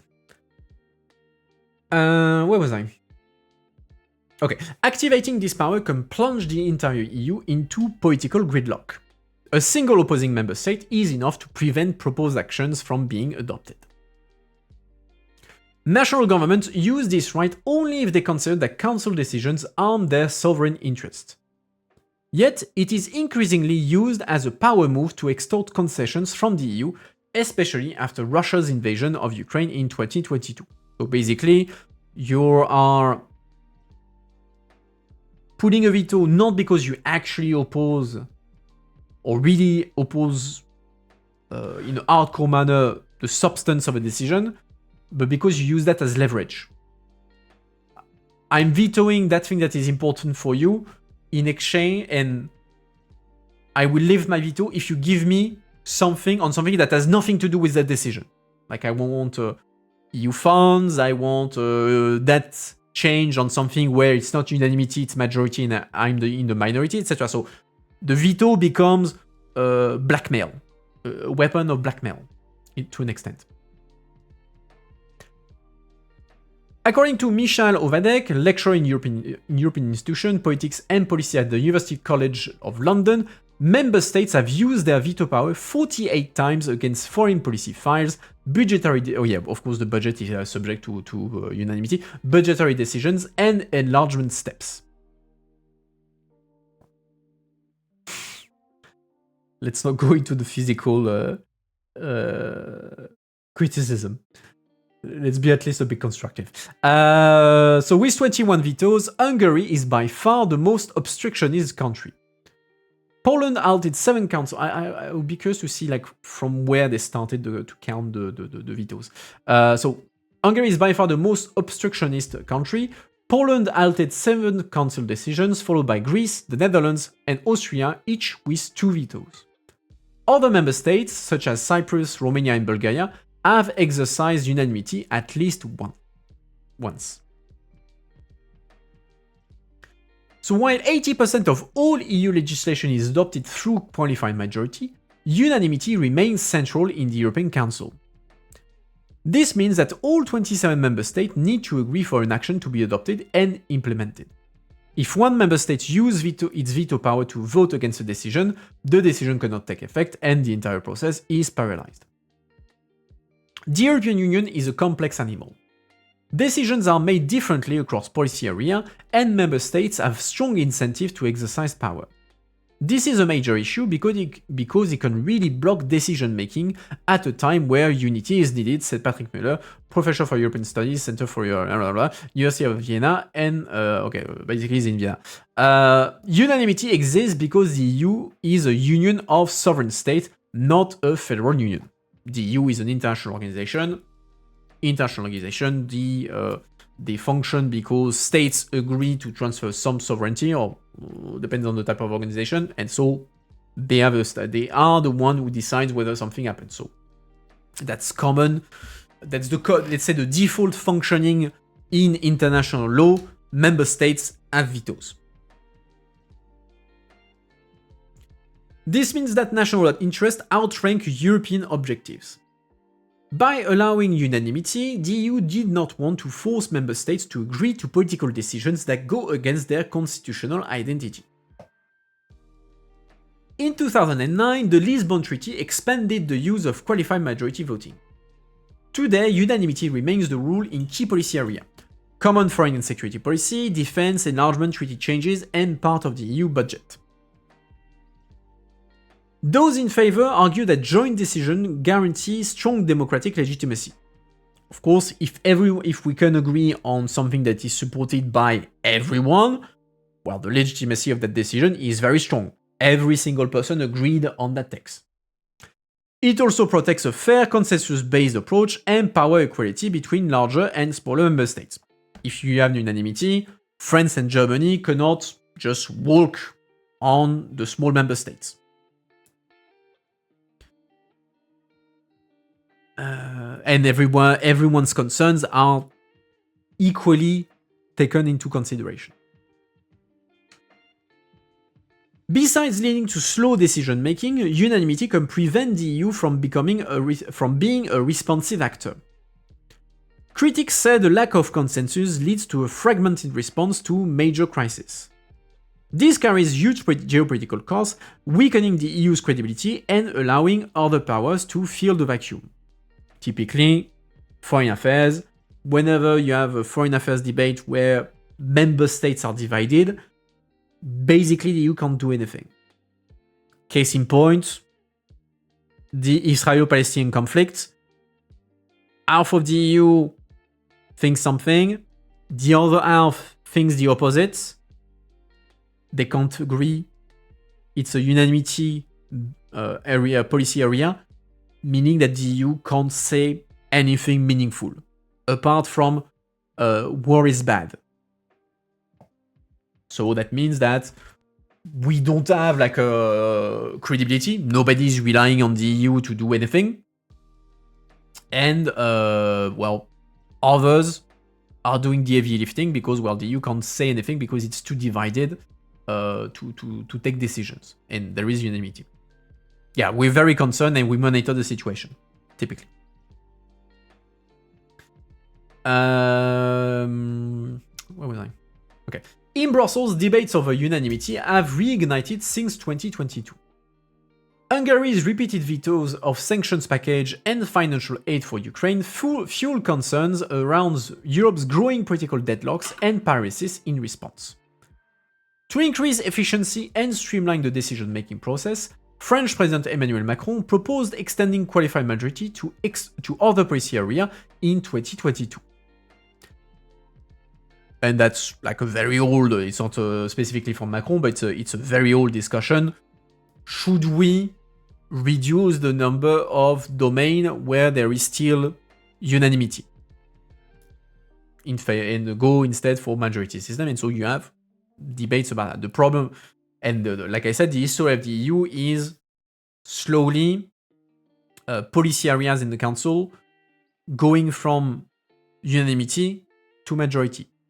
But the difficulty with this is that the more you transfer competence from unanimity to majority, the more difficult it becomes to transfer more things to majority. Why? Basically, we already put under majority all the things that were easy to put under majority. Now, the things that still remain under unanimity rules are things that are very, very close to pure sovereign powers, to very politically sensitive topics like taxation, the way states collect money, defense, foreign affairs. We really are touching on things that are very politically important for member states and very close to their sovereign powers. And so that means that naturally they have the reflex of saying, no, that's mine, that's my own power, you can't touch that. And so convincing of giving up even part of it is extremely difficult because, well, they have the incentive of not doing it, and you also have very legitimate reasons to not want to change unanimity rules. You can have very valid arguments to say, yeah, no, there should still be unanimity in foreign affairs. You can perfectly make that argument. That's the difficulty with these policy areas, is that since they are extremely important, you can make a perfectly valid argument on why they should remain under unanimity rules. And you can also make an argument on why they should become rather majority, fall under majority rules. And that's where you have the divide on ultimately, what do you want the EU to become? Do you want the EU to become closer to an integrated organization that could ultimately end up being something of a federal Europe? In that case, you want to get rid of vetoes? Or do you want the EU to remain a union of member states, of nation states, in which, and so at the core, an international organization, in which case, well, then you want to keep the unanimity on the most important competence related to sovereignty.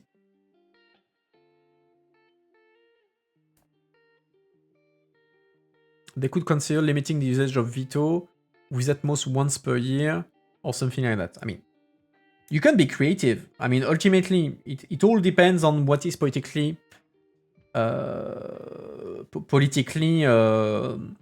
feasible. And even the idea of limiting the usage of veto, besides like the principal position, yes or no, there should not be any kind of limitation to vetoes, what safeguards do you put? Like, let's say, also it puts strategic question behind it, because you could say, okay, fine, I'm going to put topic that is very complicated at the beginning of the year. Hungary, I'm using Hungary just because it's the one that everybody's talking about, but it's a purely fictional example.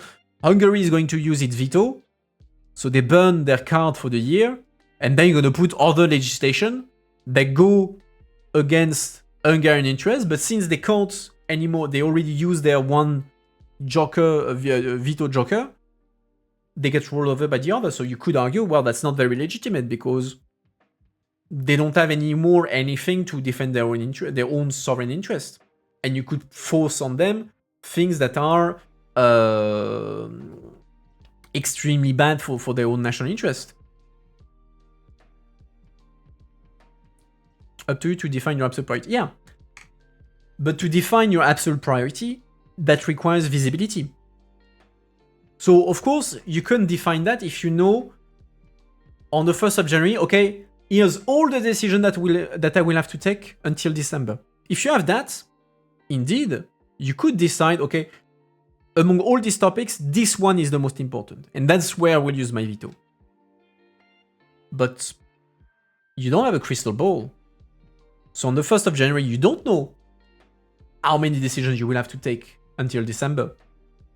What if you have a crisis that you did not expect, and that will go directly against your national interest? You can't predict that. So you may burn legitimately your veto early in the year or at one point in the year, and then that crisis happens that goes directly, and there's a decision that goes against your national interest, and you can't oppose it because you burned it on something, but, well, you could, because you could not anticipate the crisis. So here I'm playing devil's advocate, but just to show that even the idea of limitation beyond the practice, beyond the principle, in practice, that can be difficult to implement in a legitimate way, because you simply do not have the visibility over that. Oh, you can, again, I'm taking like I'm playing devil's advocate. You can also design safeguards in a way to say, okay, well, if there is something that is that was that a new crisis or whatever, we restore the veto. You could invent, like, you can be creative. If there is consensus on something, you can be creative to create a system that works with exception and everything. The problem is that you need to get the consensus to begin with, and for now, you don't have that consensus. Okay, where was I? Blah blah blah. Okay, but the idea is far from simple. It implies treaty reforms and a significant loss of control in important policy matters, which goes against member states' own interests. So that's what I was explaining. It takes. Okay, so they counted from 2010. Okay. Oh, that's cool. We have every single member state. Oh, interesting. So between 2012 and 2016, so 4 years, there was not a single veto. And you can see, that's an interesting one. So we see, okay, Poland on climate files, that makes sense. UK on monetary files, makes sense for the city, climate file. Tax files, yeah, for Australia makes sense. Climate, you can see the pattern, like Malta obviously on gambling files. What's next? Oh, UK on peace files. What's the peace file in 2017? What could they have done a veto on the UK?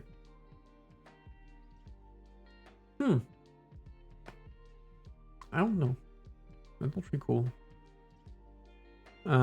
Greece on human rights files. Embassy file. I don't remember half of these things. Romania and embassy financing. Okay, there must have been a candle on embassies. Migration, taxation. Okay, yeah, so I'm not going to do every single one of them, but yeah. Alright.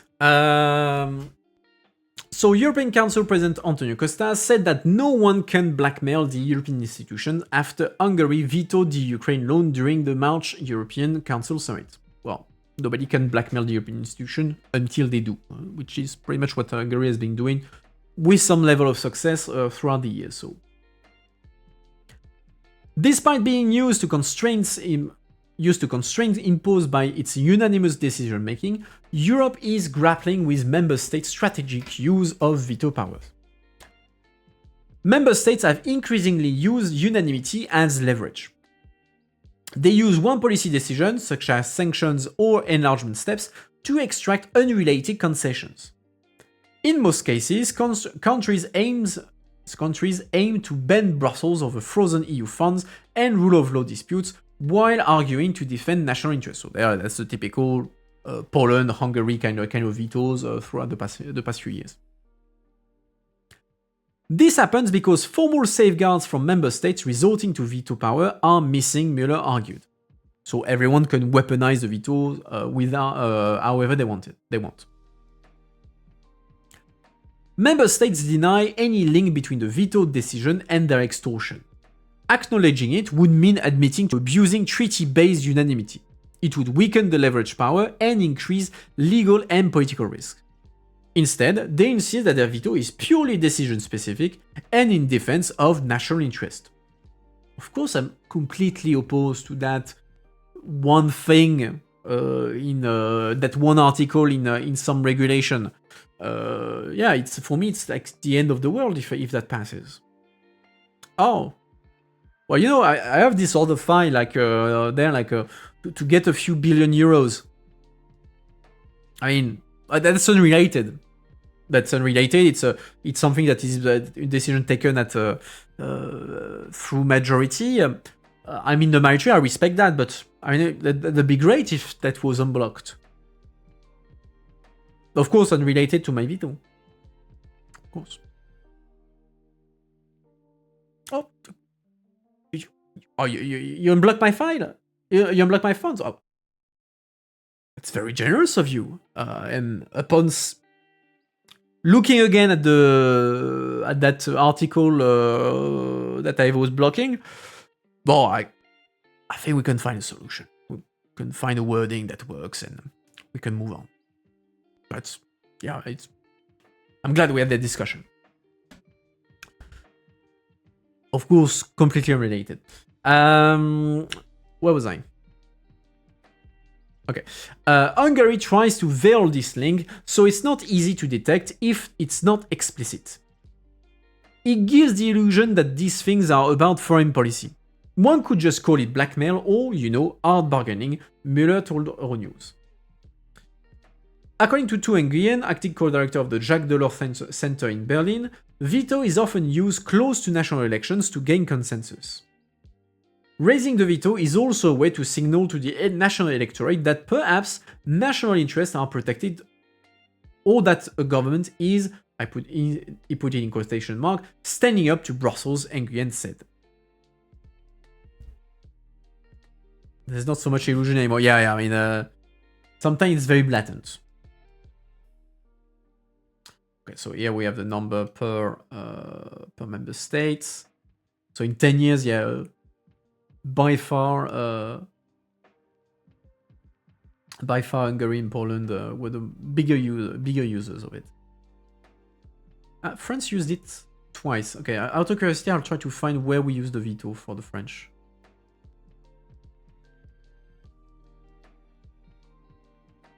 Yeah.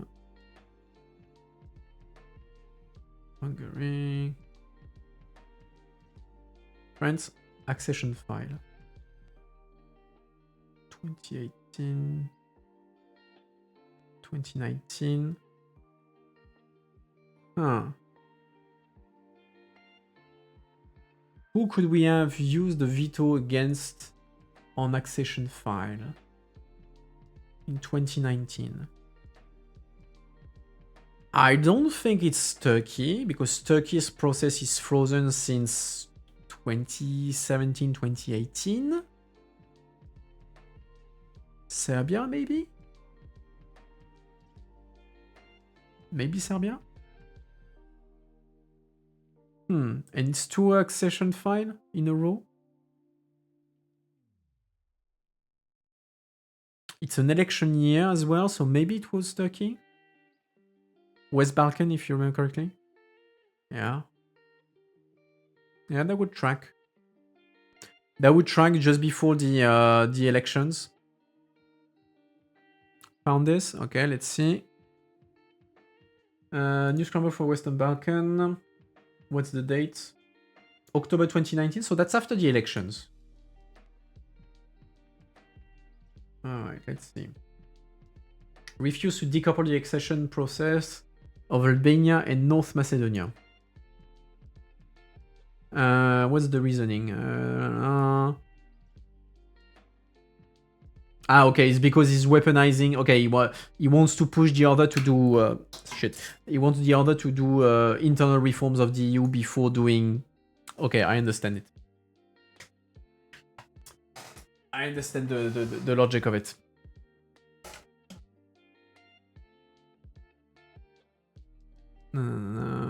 Yeah, okay, so that was the.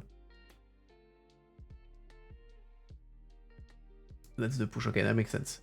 Thanks for finding the article, okay. Where was I?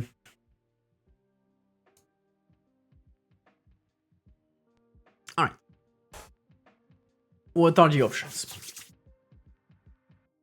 Though limited, the EU does have options to keep veto powers from paralyzing big decisions. One informal method is political isolation, in which other governments coordinate to pressure or sideline a country by using its veto. This has been seen repeatedly in disputes with Orban over EU support for Ukraine. In such cases, other member states negotiate outside the formal framework or threaten to proceed without the vetoing country to force a compromise. Firing Hungary? It's not possible under the treaties, so... According to Nguyen, there are bridging clauses where the European Council can give permission to act with qualified majority voting instead of unanimity. Yeah, but that's called the clause passerelle, which require... I mean, it's a bit absurd, but in the sense that...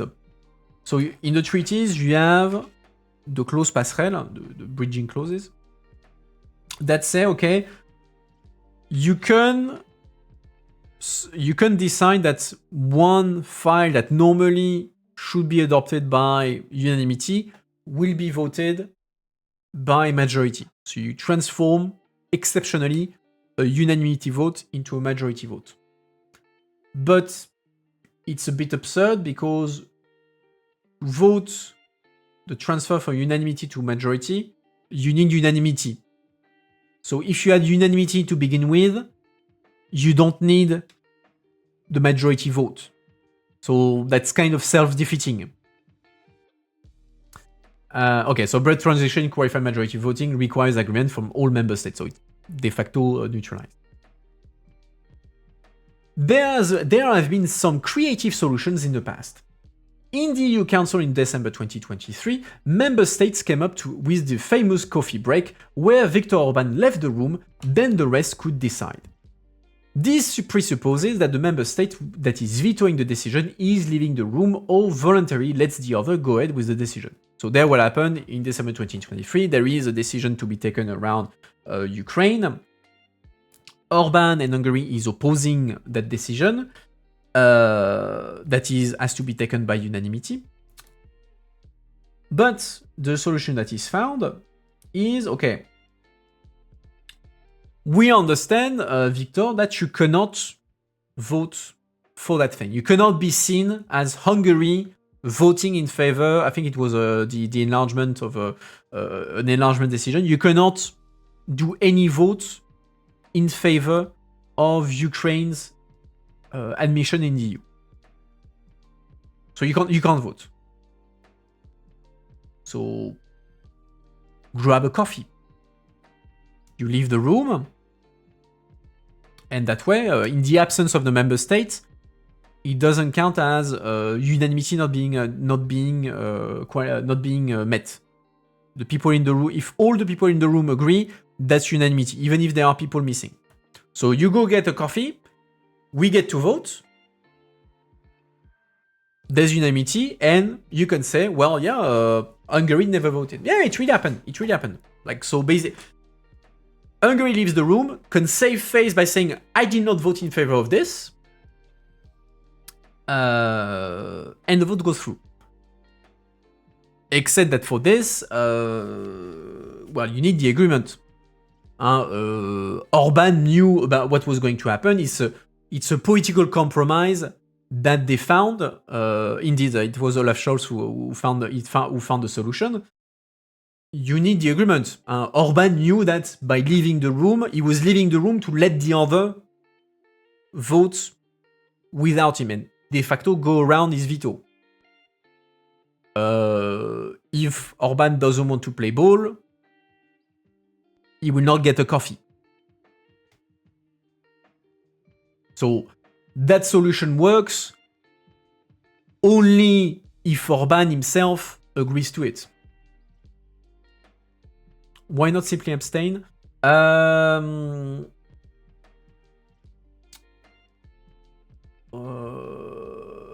There's two options, and I don't remember. Either abstention counts as voting against, or politically he doesn't even want to be shown as abstaining. Like, he wants to be shown he's voting against, and he's not budging. He's not giving an inch.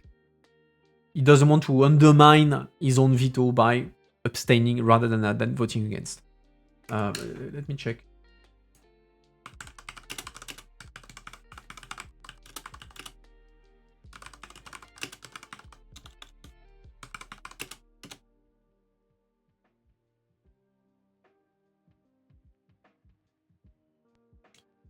No.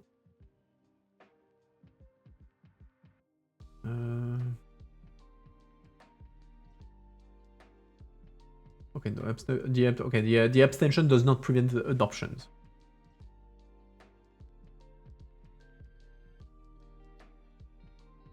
Okay. So there, that means that it was purely political. He did not want to be seen as having renounced to the position against it. It's just he went for a coffee. I maintained my position. The other voted, but I maintained my position. It's purely face-saving exercise. Another formal option is to trigger Article 7. It is a procedure that allows the EU to suspend the voting rights of a member state in the Council when it fundamentally breaches the values of the European Union, such as the respect of the rule of law. Member states have been reluctant to resort to this solution.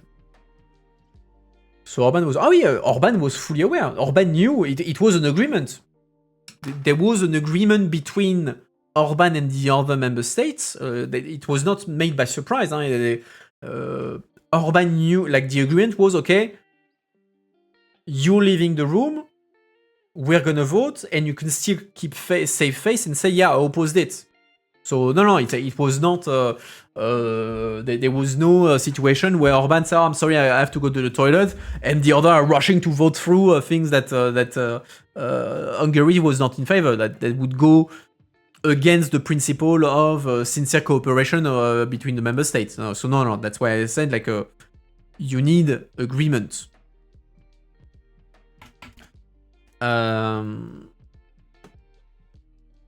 Where was I? Member states have been reluctant to resort to this solution. It is a procedure that only applies when there is a fundamental and ongoing breach of EU values such as democracy, rule of law, human rights, human dignity, explains Nguyen. This would effectively remove countries' veto power, but it is politically difficult because it requires near unanimous agreement from the others. This is also a procedure that needs unanimity, but without the member states concerned. But also there, we haven't really managed to go anywhere with it. If there is any solution, then it would be to know how to go ahead with Article 7. Nguyen told Euronews.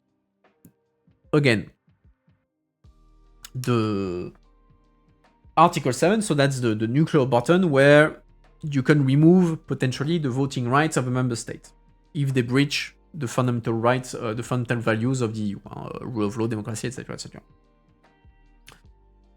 To activate it, you need unanimity minus the country concerned. Problem? Two problems. Problem number one, something that was not envisioned when we made the treaties. We never thought that there would be more than one country, European country, that at the same time that would think, oh, actually, democracy is overrated. And we don't like it. Meaning that what happened is that when we had Poland and Hungary having an Article 7 procedure, when there was a vote about Hungary, Poland would put its veto. And when there would be a vote about Poland, Hungary would put the veto. So the countries that are creating issues are covering each other and protecting each other from Article 7. First problem. Second problem, which is political, the member states don't like the idea of Article 7. Article 7 is kind of the threat. It's the nuclear button. It exists, but they do not want to use it. They really do not want to use it because using it would send the message that, okay, it's politically acceptable to remove the voting rights of a member state, which is kind of a taboo inside international organization. And that also means that, well, if we were able to use it against one country, well, that means that potentially they could use it against me. And I don't want that. I don't want to legitimize that sort of thing. So member states are really, really, really reluctant to touch Article 7 because, yeah, like, we don't want to normalize the process of removing the voting rights of a member state because I would not want my own voting rights to be removed. And they're afraid that it would make things more complicated, not solving things, etc., etc. So this option was triggered against Poland in 2017 and closed in 2024 after the election of the new government, and against Hungary in 2018. Another workaround is the informal kind is financial pressure. The EU can decide to link access to funds to respect for rule of law standards, as it had happened with billions of euros to Hungary and also Poland. So you don't want to respect the rule of law, I remove your access to EU funds. Enjoy. Certain governments now support expanding this conditionality so that countries risk losing funds if they systematically block key decisions, in the sense that if you abuse your vetoes, you lose the funds. However, others, especially smaller or more sovereignty-focused states, warn that removing or bypassing vetoes could weaken national control, meaning any reforms remains politically contested. Alright, way forward.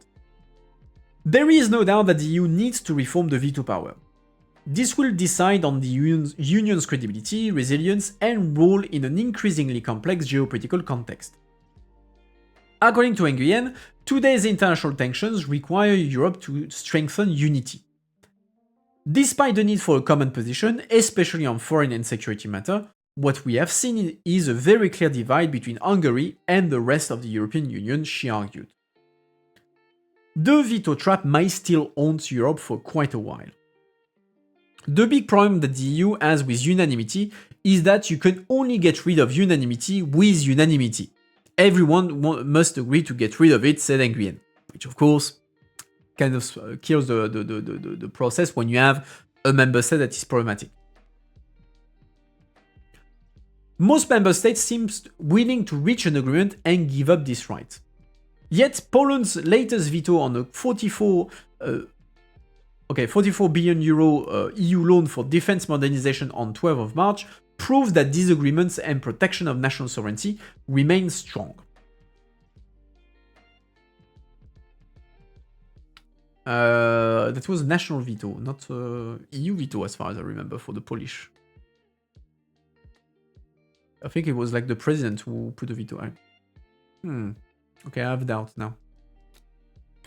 A better balance between national concerns and common European priorities may be a short-term answer. Member states could still apply common sense when opting for unanimity and only use it when strictly necessary to protect fundamental national interests. Normally, that's how they're supposed to do it. It is the willingness of member states to say, we exercise a lot of forbearance in terms of our veto power, but we don't employ it strategically. We only use it in the most limited way to protect interests directly implicated, Mueller told Euronews. So basically, you accept to neuter your own power. You say, okay, I could veto your ass, but I will refrain from it because, as a gentleman's agreement, I will accept that vetoes are only for the most important issues, not for just common grievances or leverages. But again, it implies that member states agree to that sort of thing. Do we have any question on vetoes before we move on to our final topic, which is about enlargement and security? You still have tea? Yes, still have some tea. Cold tea, but tea is tea.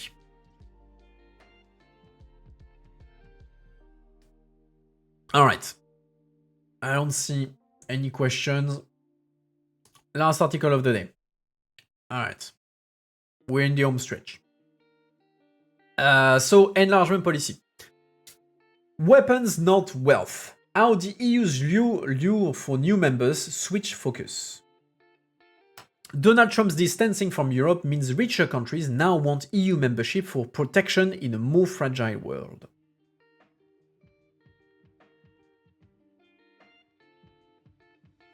Countries no longer want to join the EU because it will make them richer.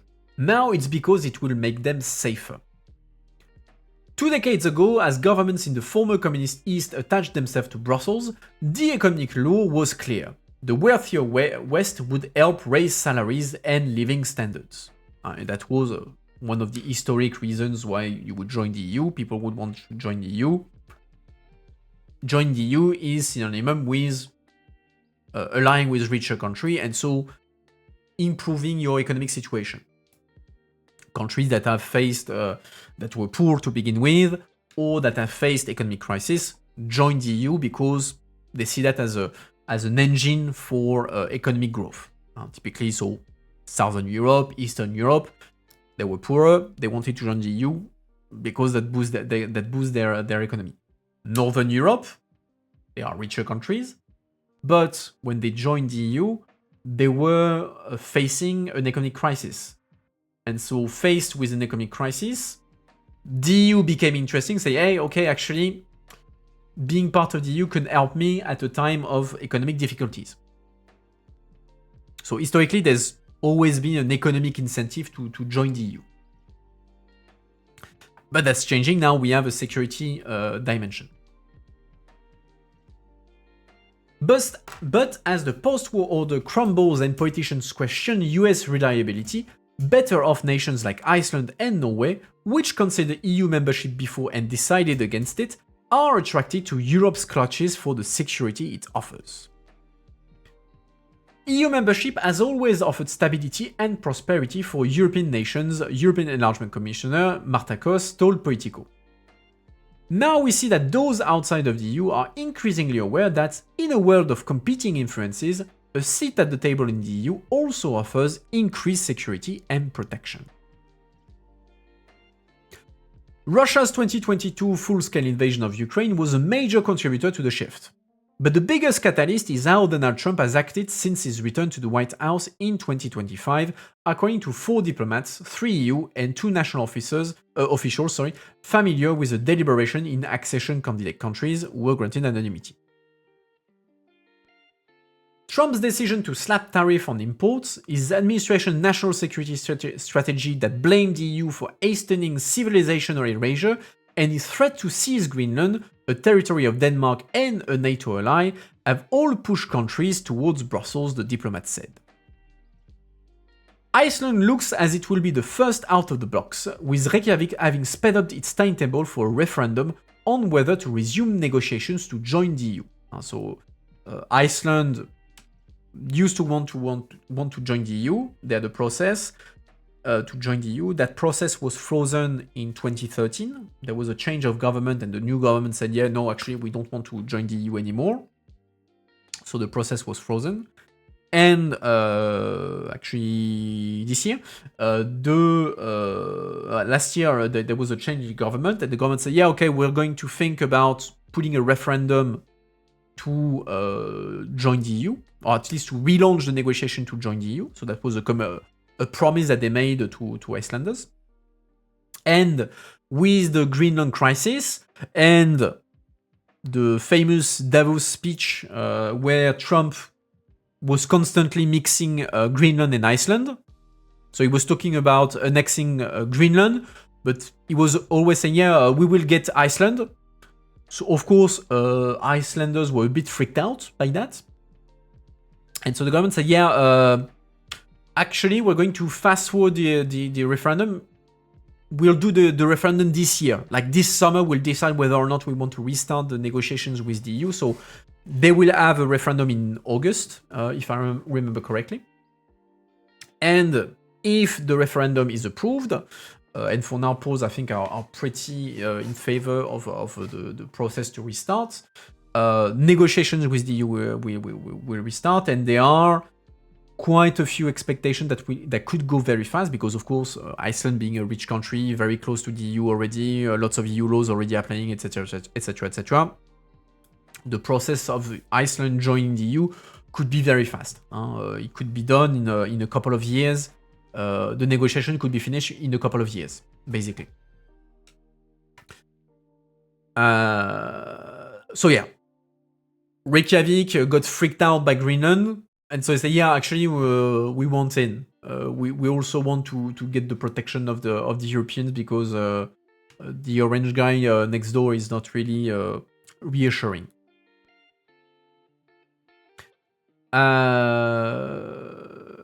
Yeah. Part of the picture is the geopolitical turbulence. Foreign Minister, shit. How do I pronounce that? Portedur. I think it's a D.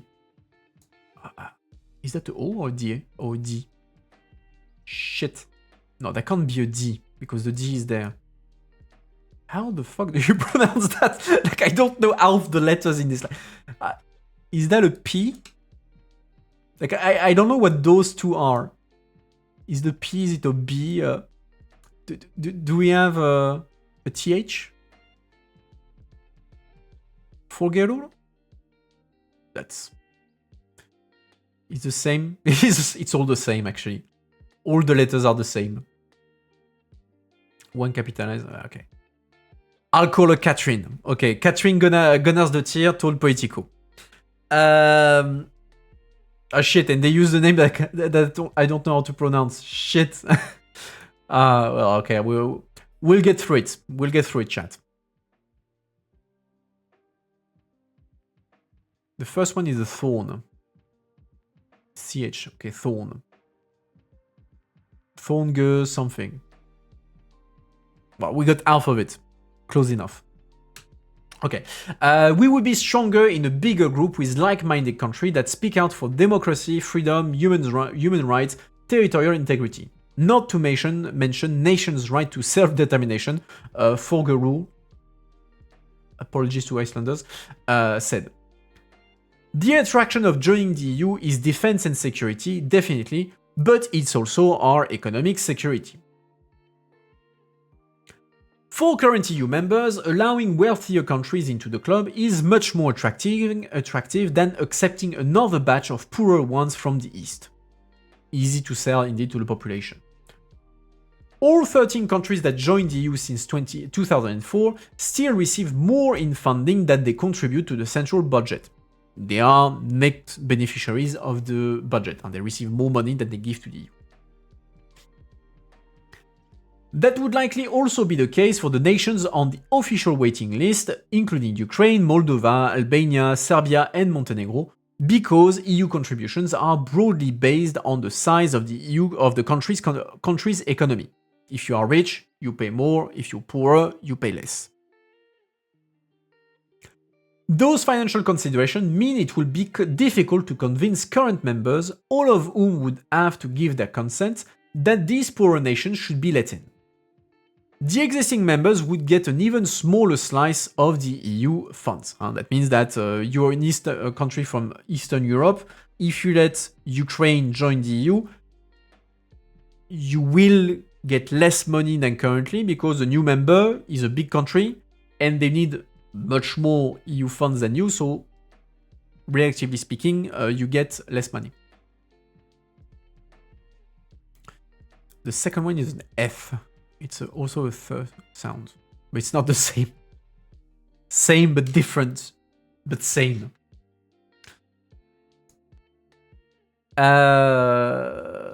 Also working against that group of countries is that current member governments are wary about the strength and longevity of their commitments to the EU's fundamental values such as the free press, impartial judiciary, and other democratic freedoms, according to 3 of the diplomats.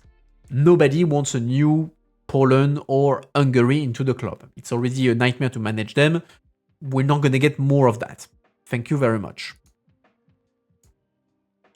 Oops, click on the wrong thing there. We don't want another Hungary or Slovakia, said one of the diplomats, who is close to the discussion on allowing new members into the bloc. We don't know what will happen in these new countries in 10-15 years. And then we could be stuck with another Viktor Orban.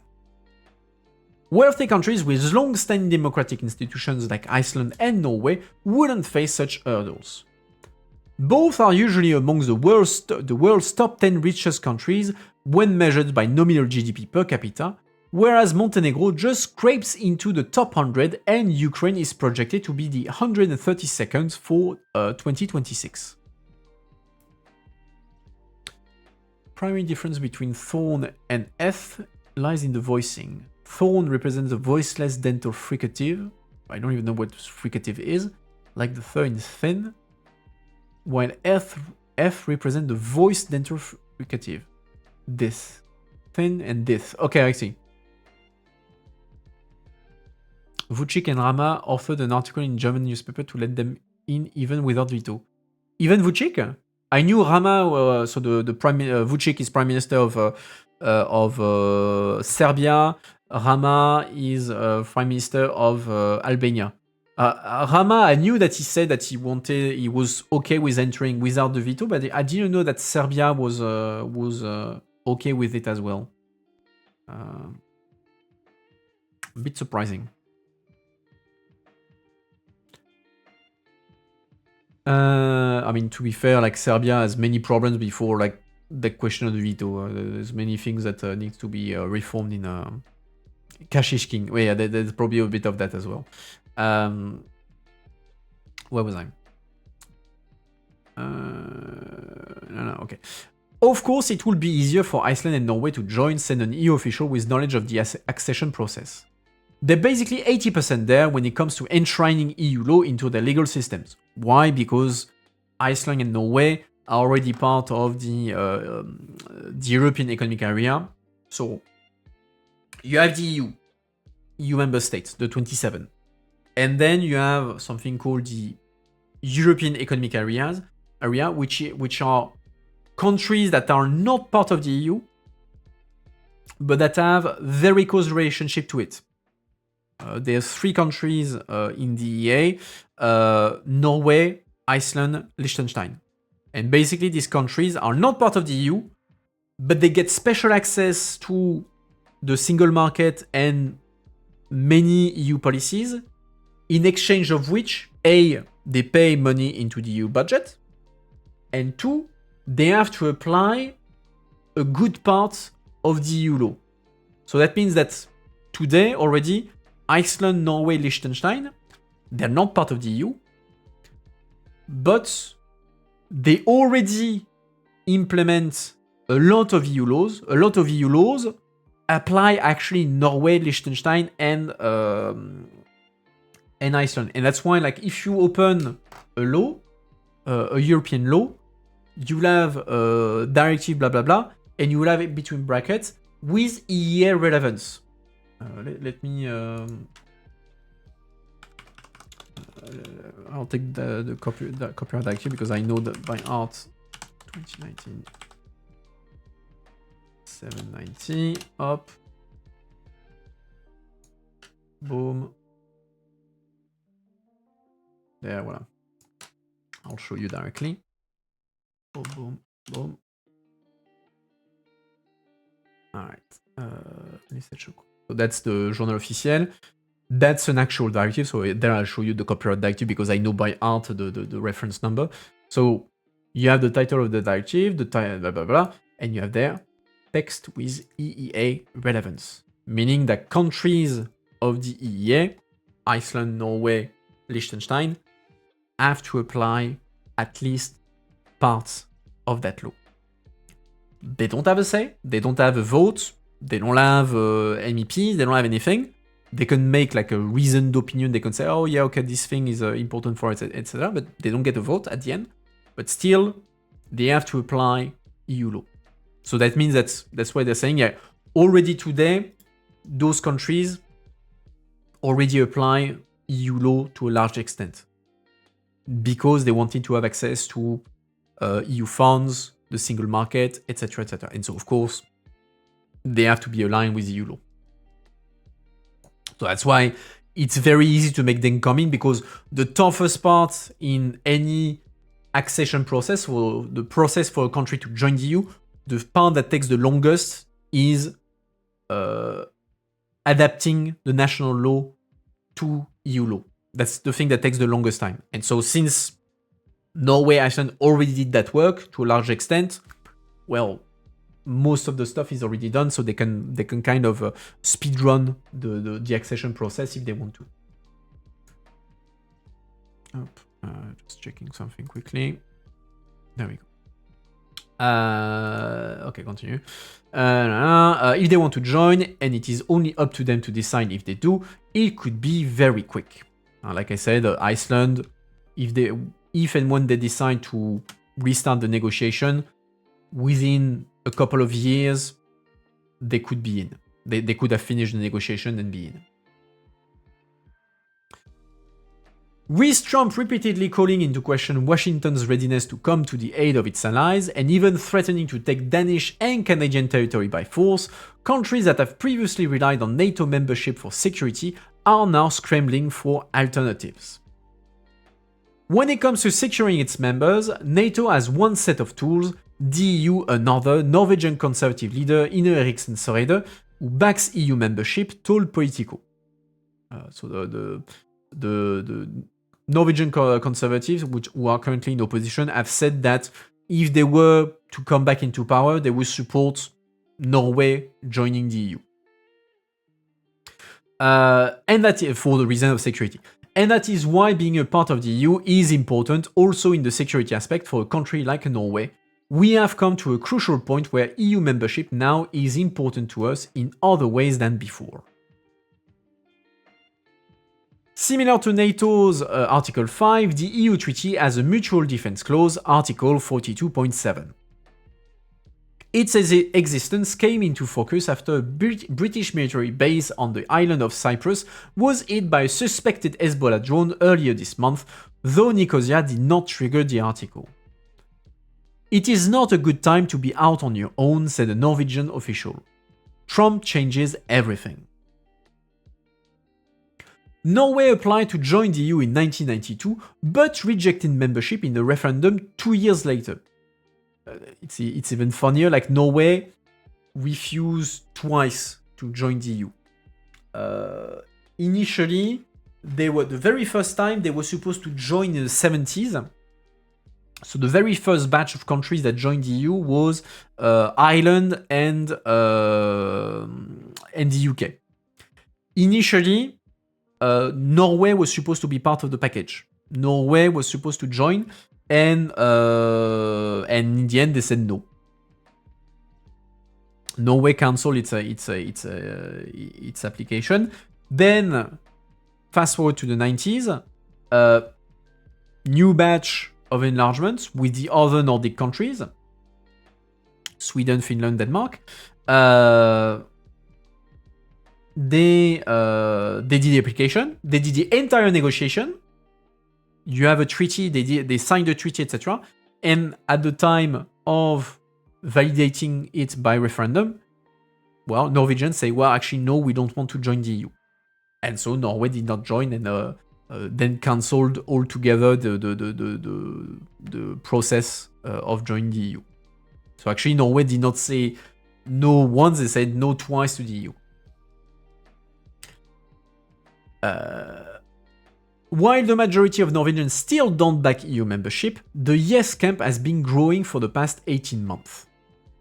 Trump's fury at Norway over the decision not to award him the Nobel Peace Prize also seems to have helped shift people's perspective.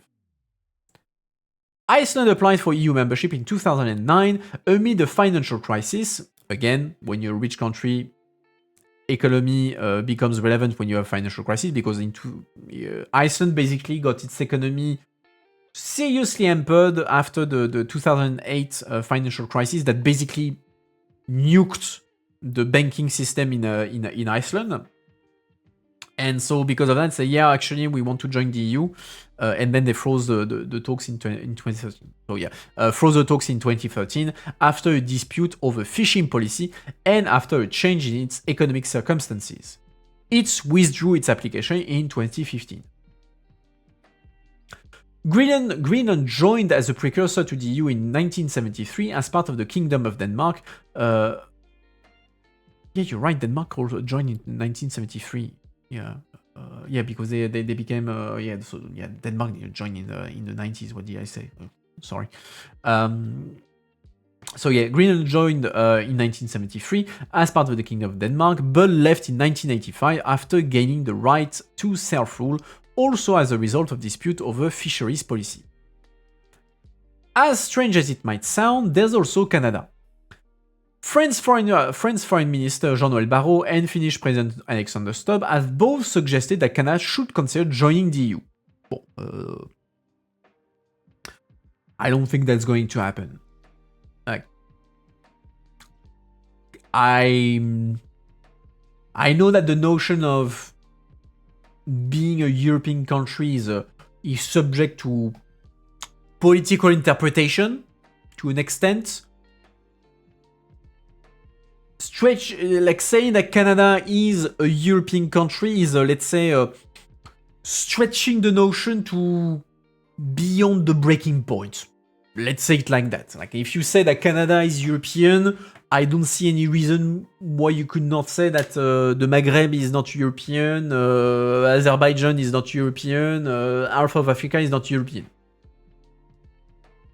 Like there you are very strongly stretching that notion. I don't think that's going to happen. While Canadian Prime Minister Mark Carney has pushed back on that suggestion, Ottawa is moving closer to Europe on trade and in other ways. Britain, which voted to leave the EU in 2016, is trying to reset its post-Brexit relationship with the bloc.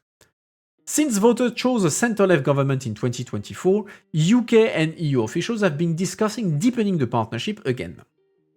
Although there's no prospect of the UK rejoining anytime soon, that discussion will take at least another generation, Prime Minister Keir Starmer's readiness to work with the leaders of France and Germany on foreign policy challenges signals that Britain and Europe remain natural allies on defense. And to be perfectly honest, even at the worst of the Brexit negotiation, if there was one domain where everyone around the table agreed that the UK and the EU would still work together, was defense. Like there was always consensus on saying, yeah, okay, whatever happens on Brexit, defense is something we will keep talking to each other and collaborate together. So there is like the change of government and Ukraine accelerated that process, but even from the beginning, everybody agreed that it was, even under Boris Johnson, everybody agreed that on defense, yeah, there would be cooperation between the EU member states and the UK. Of course, Icelanders and Norwegians may well opt not to join the EU, particularly if the Trump administration cools on the saber rattling and all disputes reappear during potential negotiations. The biggest issue will, of course, be the fisheries, said Iceland Þorgerður. Does this consensus still remain with the UK and the USA rule? There is no defiance. Since when the UK is under USA rule? On the contrary, I would say that the UK and the Europeans have never been closer. Like, they have taken, I mean, Ukraine, with the Ukraine since the US has withdrawn from Ukraine, basically it's France and the UK who have taken over the leadership on coalition for Ukraine. So yeah, the Brits and Europeans have never been closer together. Like the change of Ukraine was a topic where they were very much agreeing on, and ever since the change of government with Keir Starmer taking power, the Europeans and the Brits are very, very close. I mean, they're ready to work together. Quoi.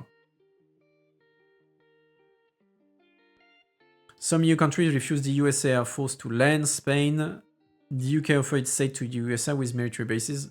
Yeah, but that nobody gives a shit. That's not critical. Like the fact, like that decision is linked is linked only to the Iran discussions, that's not critical. Like that has no impact whatsoever on the relation, on the cooperation, on defense, because the UK, I mean, again, on Ukraine, we are the UK and France are co-running the coalition of the willing, so they are the forefront. There is an acknowledgement that the US is not exactly the most reliable partner, so yeah, you kind of need cooperation to secure the European continent. So yeah, no, there's even like discussion. There's negotiation to include to have a security agreement between the EU and the UK that could potentially allow the UK to take part in some of the EU defense policy. So on defense, we're fine with the Brits. We're definitely fine with the Brits. And beyond defense, yeah, there's a willingness to reset. To the point that the UK might accept things that they were not willing to entertain until now. For instance, the fact that they would re-enter in one shape or another Erasmus, which they didn't want until now because for them it was it was politically complicated because it's related to immigration, etc., etc. But they understand that if they want in on the EU defense policy, Erasmus is the price of entry. They have to accept to come back into Erasmus, to also to remove the cost of paying for university for Europeans in the UK. Otherwise, they don't get in the defense policy of the EU. Where was I? Montenegro, the current EU membership frontrunner, and Ukraine, the sentimental favorite, could well conclude their negotiation before Oslo or Reykjavik make up their mind. Although I still don't buy Ukraine finalizing the negotiations and entering the EU like before. Like, I still don't see it happening. Like, Montenegro, yeah, okay, Montenegro, unless Iceland speedruns the thing, Montenegro, for sure, they're going to enter the EU. Like, they're going to be the next. No doubt about it. Ukraine, like, I don't see it. I simply don't see it happening like some push 2030. I don't see it happening. And for me, that would be a big problem if we, as things stand, I would see it as a big problem if we let Ukraine enter as things stand currently. So, like, I don't see it happening. Like, I don't see it happening. If there is political will, it'll happen, but that's a very dangerous game they would be playing, and I don't think it's realistic.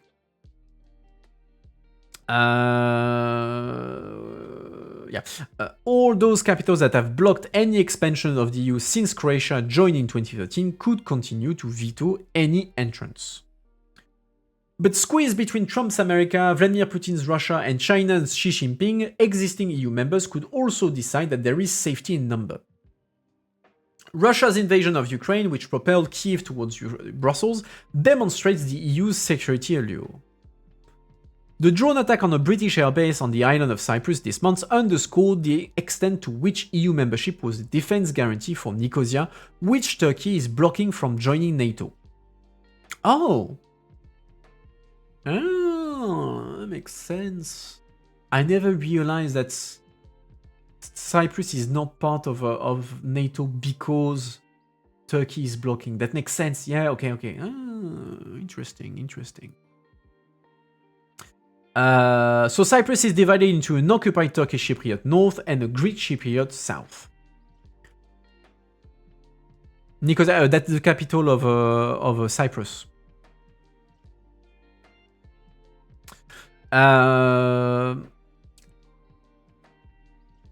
When the decision was taken for Cyprus to join the European Union, obviously the economic dimension was very strong, Europe Minister Marilena Rauna told Politico. But I think for Cyprus, security was always the number one. Like Cyprus, Ukraine is blocked from entering NATO, with Trump saying it isn't going to happen. With that off the table, joining the EU is the only security guarantee Kiev believes it can count on after a ceasefire with Russia. The security benefit from Ukraine joining the EU would flow both ways, officials from both Kiev and Brussels have stressed. We have a common interest. Ukraine can strengthen the EU defense. Yeah, no kidding. After the war, Ukraine will be by far the most powerful army in Europe. Excluding nukes, Ukraine will have an insane military power. I mean, it's already the laboratory of the modern warfare. Everybody is looking at Ukraine and negotiating agreement with Ukraine to get access to their training and everything. Ukraine after the war is going to be insane in terms of defense.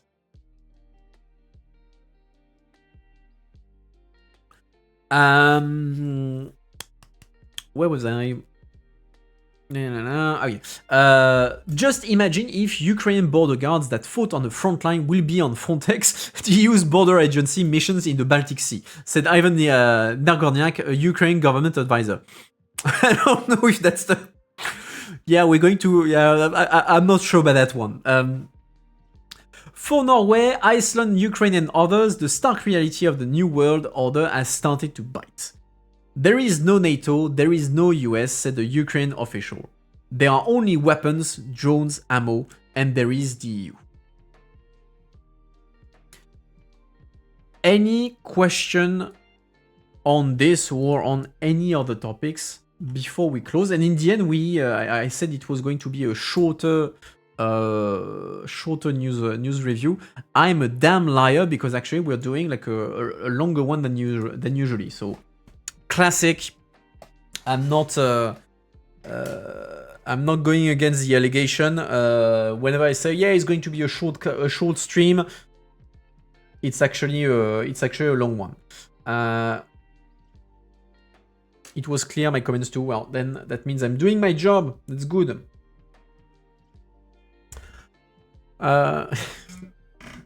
Just as I say that, someone is making fun of me because I say, "Oh yeah, you said that you were going to do a stream that was short." Yeah, famous last words, as the saying goes. Okay, I don't see questions. Program. Next time I see you, Friday at 5 for the news review in French, as usual. Next week is going to be a bit chaotic. I don't know yet what's going to be the program because for the French people, next week announcement Euroguesser, so on Arte, but it's not going to be in Paris. We're going to do Euroguesser from the Frames, the Frame Festival, so the festival of streamer in France. So that means that we do Euroguesser in Avignon on the Saturday. So that means that I won't be able to stream on Friday because I'll be on the train to get to Avignon. So I need to see if I do an extra stream in French on another day. I need to also is Backseat taking place? So I need to look at the schedule. There will be the stream in English probably on Tuesday as usual, but for the French stream, to be seen. In any case, if you like what you saw, as usual, do follow the channel. I've never been to Frames, so it's going to be my first time as a guest, so that's going to be nice. So I'll let you know afterwards how it was. I've already been told, be ready for the evenings. The evenings are a marathon in terms of partying and all that. I'm a bit scared of that because my party days are a bit behind me. But well, I'll do my best to survive. So yeah, if you like what you saw, do follow the channel. If you have a Prime lying around, do toss a coin to your streamer. That's always appreciated. Thanks again to Tom Poos for the sub. And yeah, I wish you all a good evening. Putting my socials just in case. And I will see you all either on Friday in French or next week for new adventures. Have a good one, guys. See you next time. Bye bye.